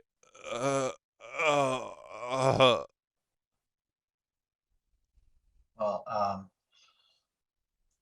how about we like be careful about this? I mean, like it could be a trap, but it could be someone, like I said, it could be someone that actually needs our help. So maybe we can like slowly like take a look. You're so sweet. Yes, we should help those in need. I guess a quick sneak peek won't hurt. All right. So you all make your way up to the intersection there, and as you're getting up to it is just about the time a person draped up in this kind of like drifter get up kind of slumps off of a wall of a building and stumbles around the corner and kind of flops onto the ground. Is just, oh, my stomach.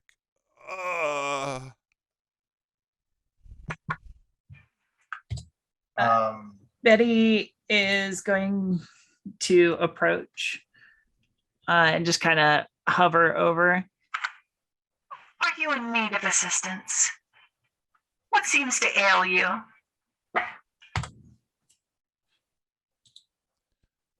And he kind of keeps flopping around a bit on the ground there and slumps his back up against the wall and stomach. Oh, it's killing me.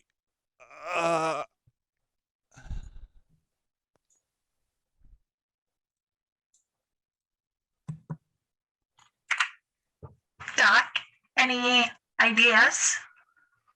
What is your diagnosis? So kind of go ahead and go look at the man writhing in pain and ask, like, did you do you drink anything? Like what? Did you eat anything? Just had breakfast a little bit ago at the diner down the road. Hadn't seen it before. And he starts throwing up on the sidewalk in front of him. Oh, it hurts so bad.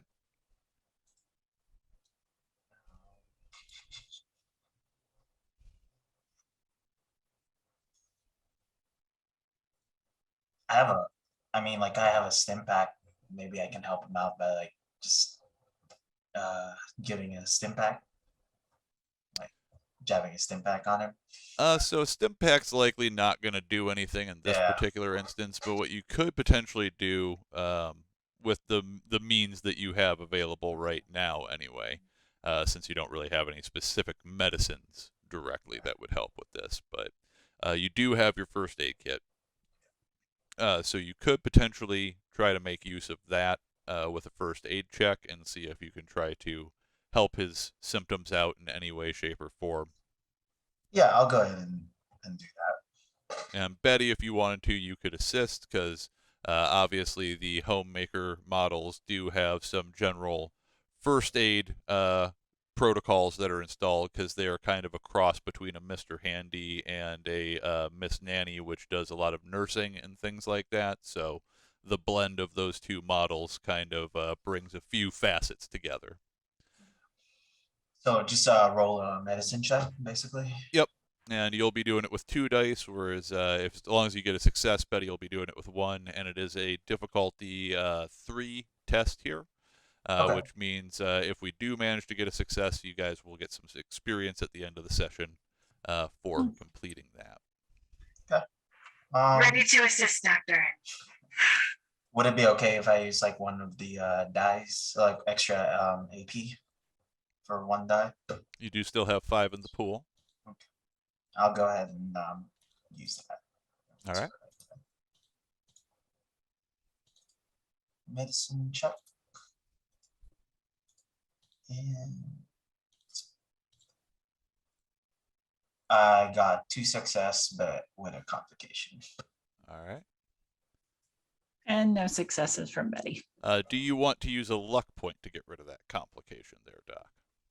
'Cause Yes, you could always use a I luck would. point to re-roll. I would use my luck point for that. All right. Betty's just sitting aside, like handing tools to Doc. Not really being helpful. Okay, so just re-rolling 1 die. Yep. Yep. But I can success on that. Okay, so did not come up with success, but got rid of the complication. So we didn't quite get enough successes on the difficulty 3 there. Unless Aiden or Katya, if you have grounds to potentially jump in here, you would need to have at least 1 point in the actual medicine skill to be able to jump in. Nope. All right. So unfortunately, Yes. you look him over there and you concoct together a little something for him that you give him to try to take to hopefully alleviate his symptoms. But honestly, even as you're putting it together, you're kind of thinking that at best this is going to be a placebo and maybe it'll help him, but odds aren't very good. That said, he did let you know that there is a location in the area that you weren't necessarily immediately aware of. There does appear to be some kind of diner around, and said diner might be selling some not so great food. Questionable meat. Yep, definitely something Doc is interested about, since if someone's serving out tainted meat to survivors, he's not gonna like that one bit. Can certainly understand that. But at this point, do you want to diverge and start heading to this diner, or are we going to continue on to the Super Duper Mart at this point? That is a I know conversation you'll have to that have amongst yourselves. I don't know if this is priority right now, but I do want to check out that diner, especially if if they're serving questionable meat like this and causing people to vomit and die. I that can't be on my head. I need to check this out. The guy slumped against the wall there, who's still laying there waiting, hoping the medicine will kick in, kind of looks up with startled face. He was like, "What? I'm gonna die? Did you say I'm gonna die?" Yes, No, he no. did. But rest assured that the problem will be taken care of. Oh God. And I've he said that out loud. kind of tries to push himself to his feet, and he starts staggering off down the road. I don't want to die. Well, maybe you don't want to die alone? Oh, well.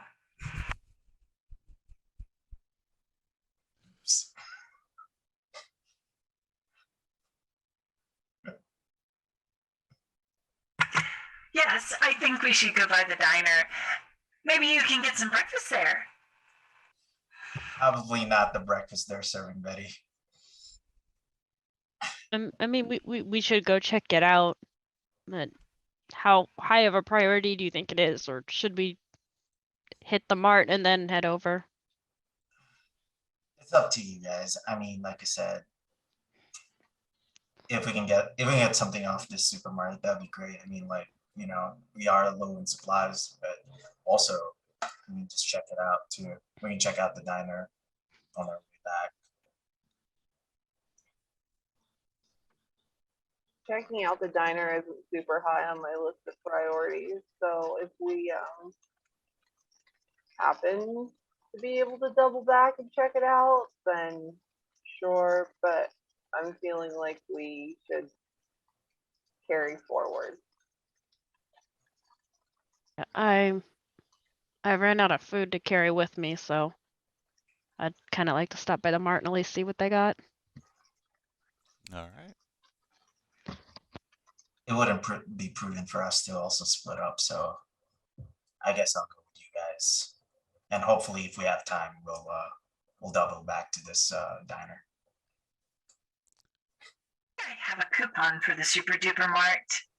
Of course, I think it expired 200 years ago. We can still try, Betty. Nothing wrong with trying. They may still honor it.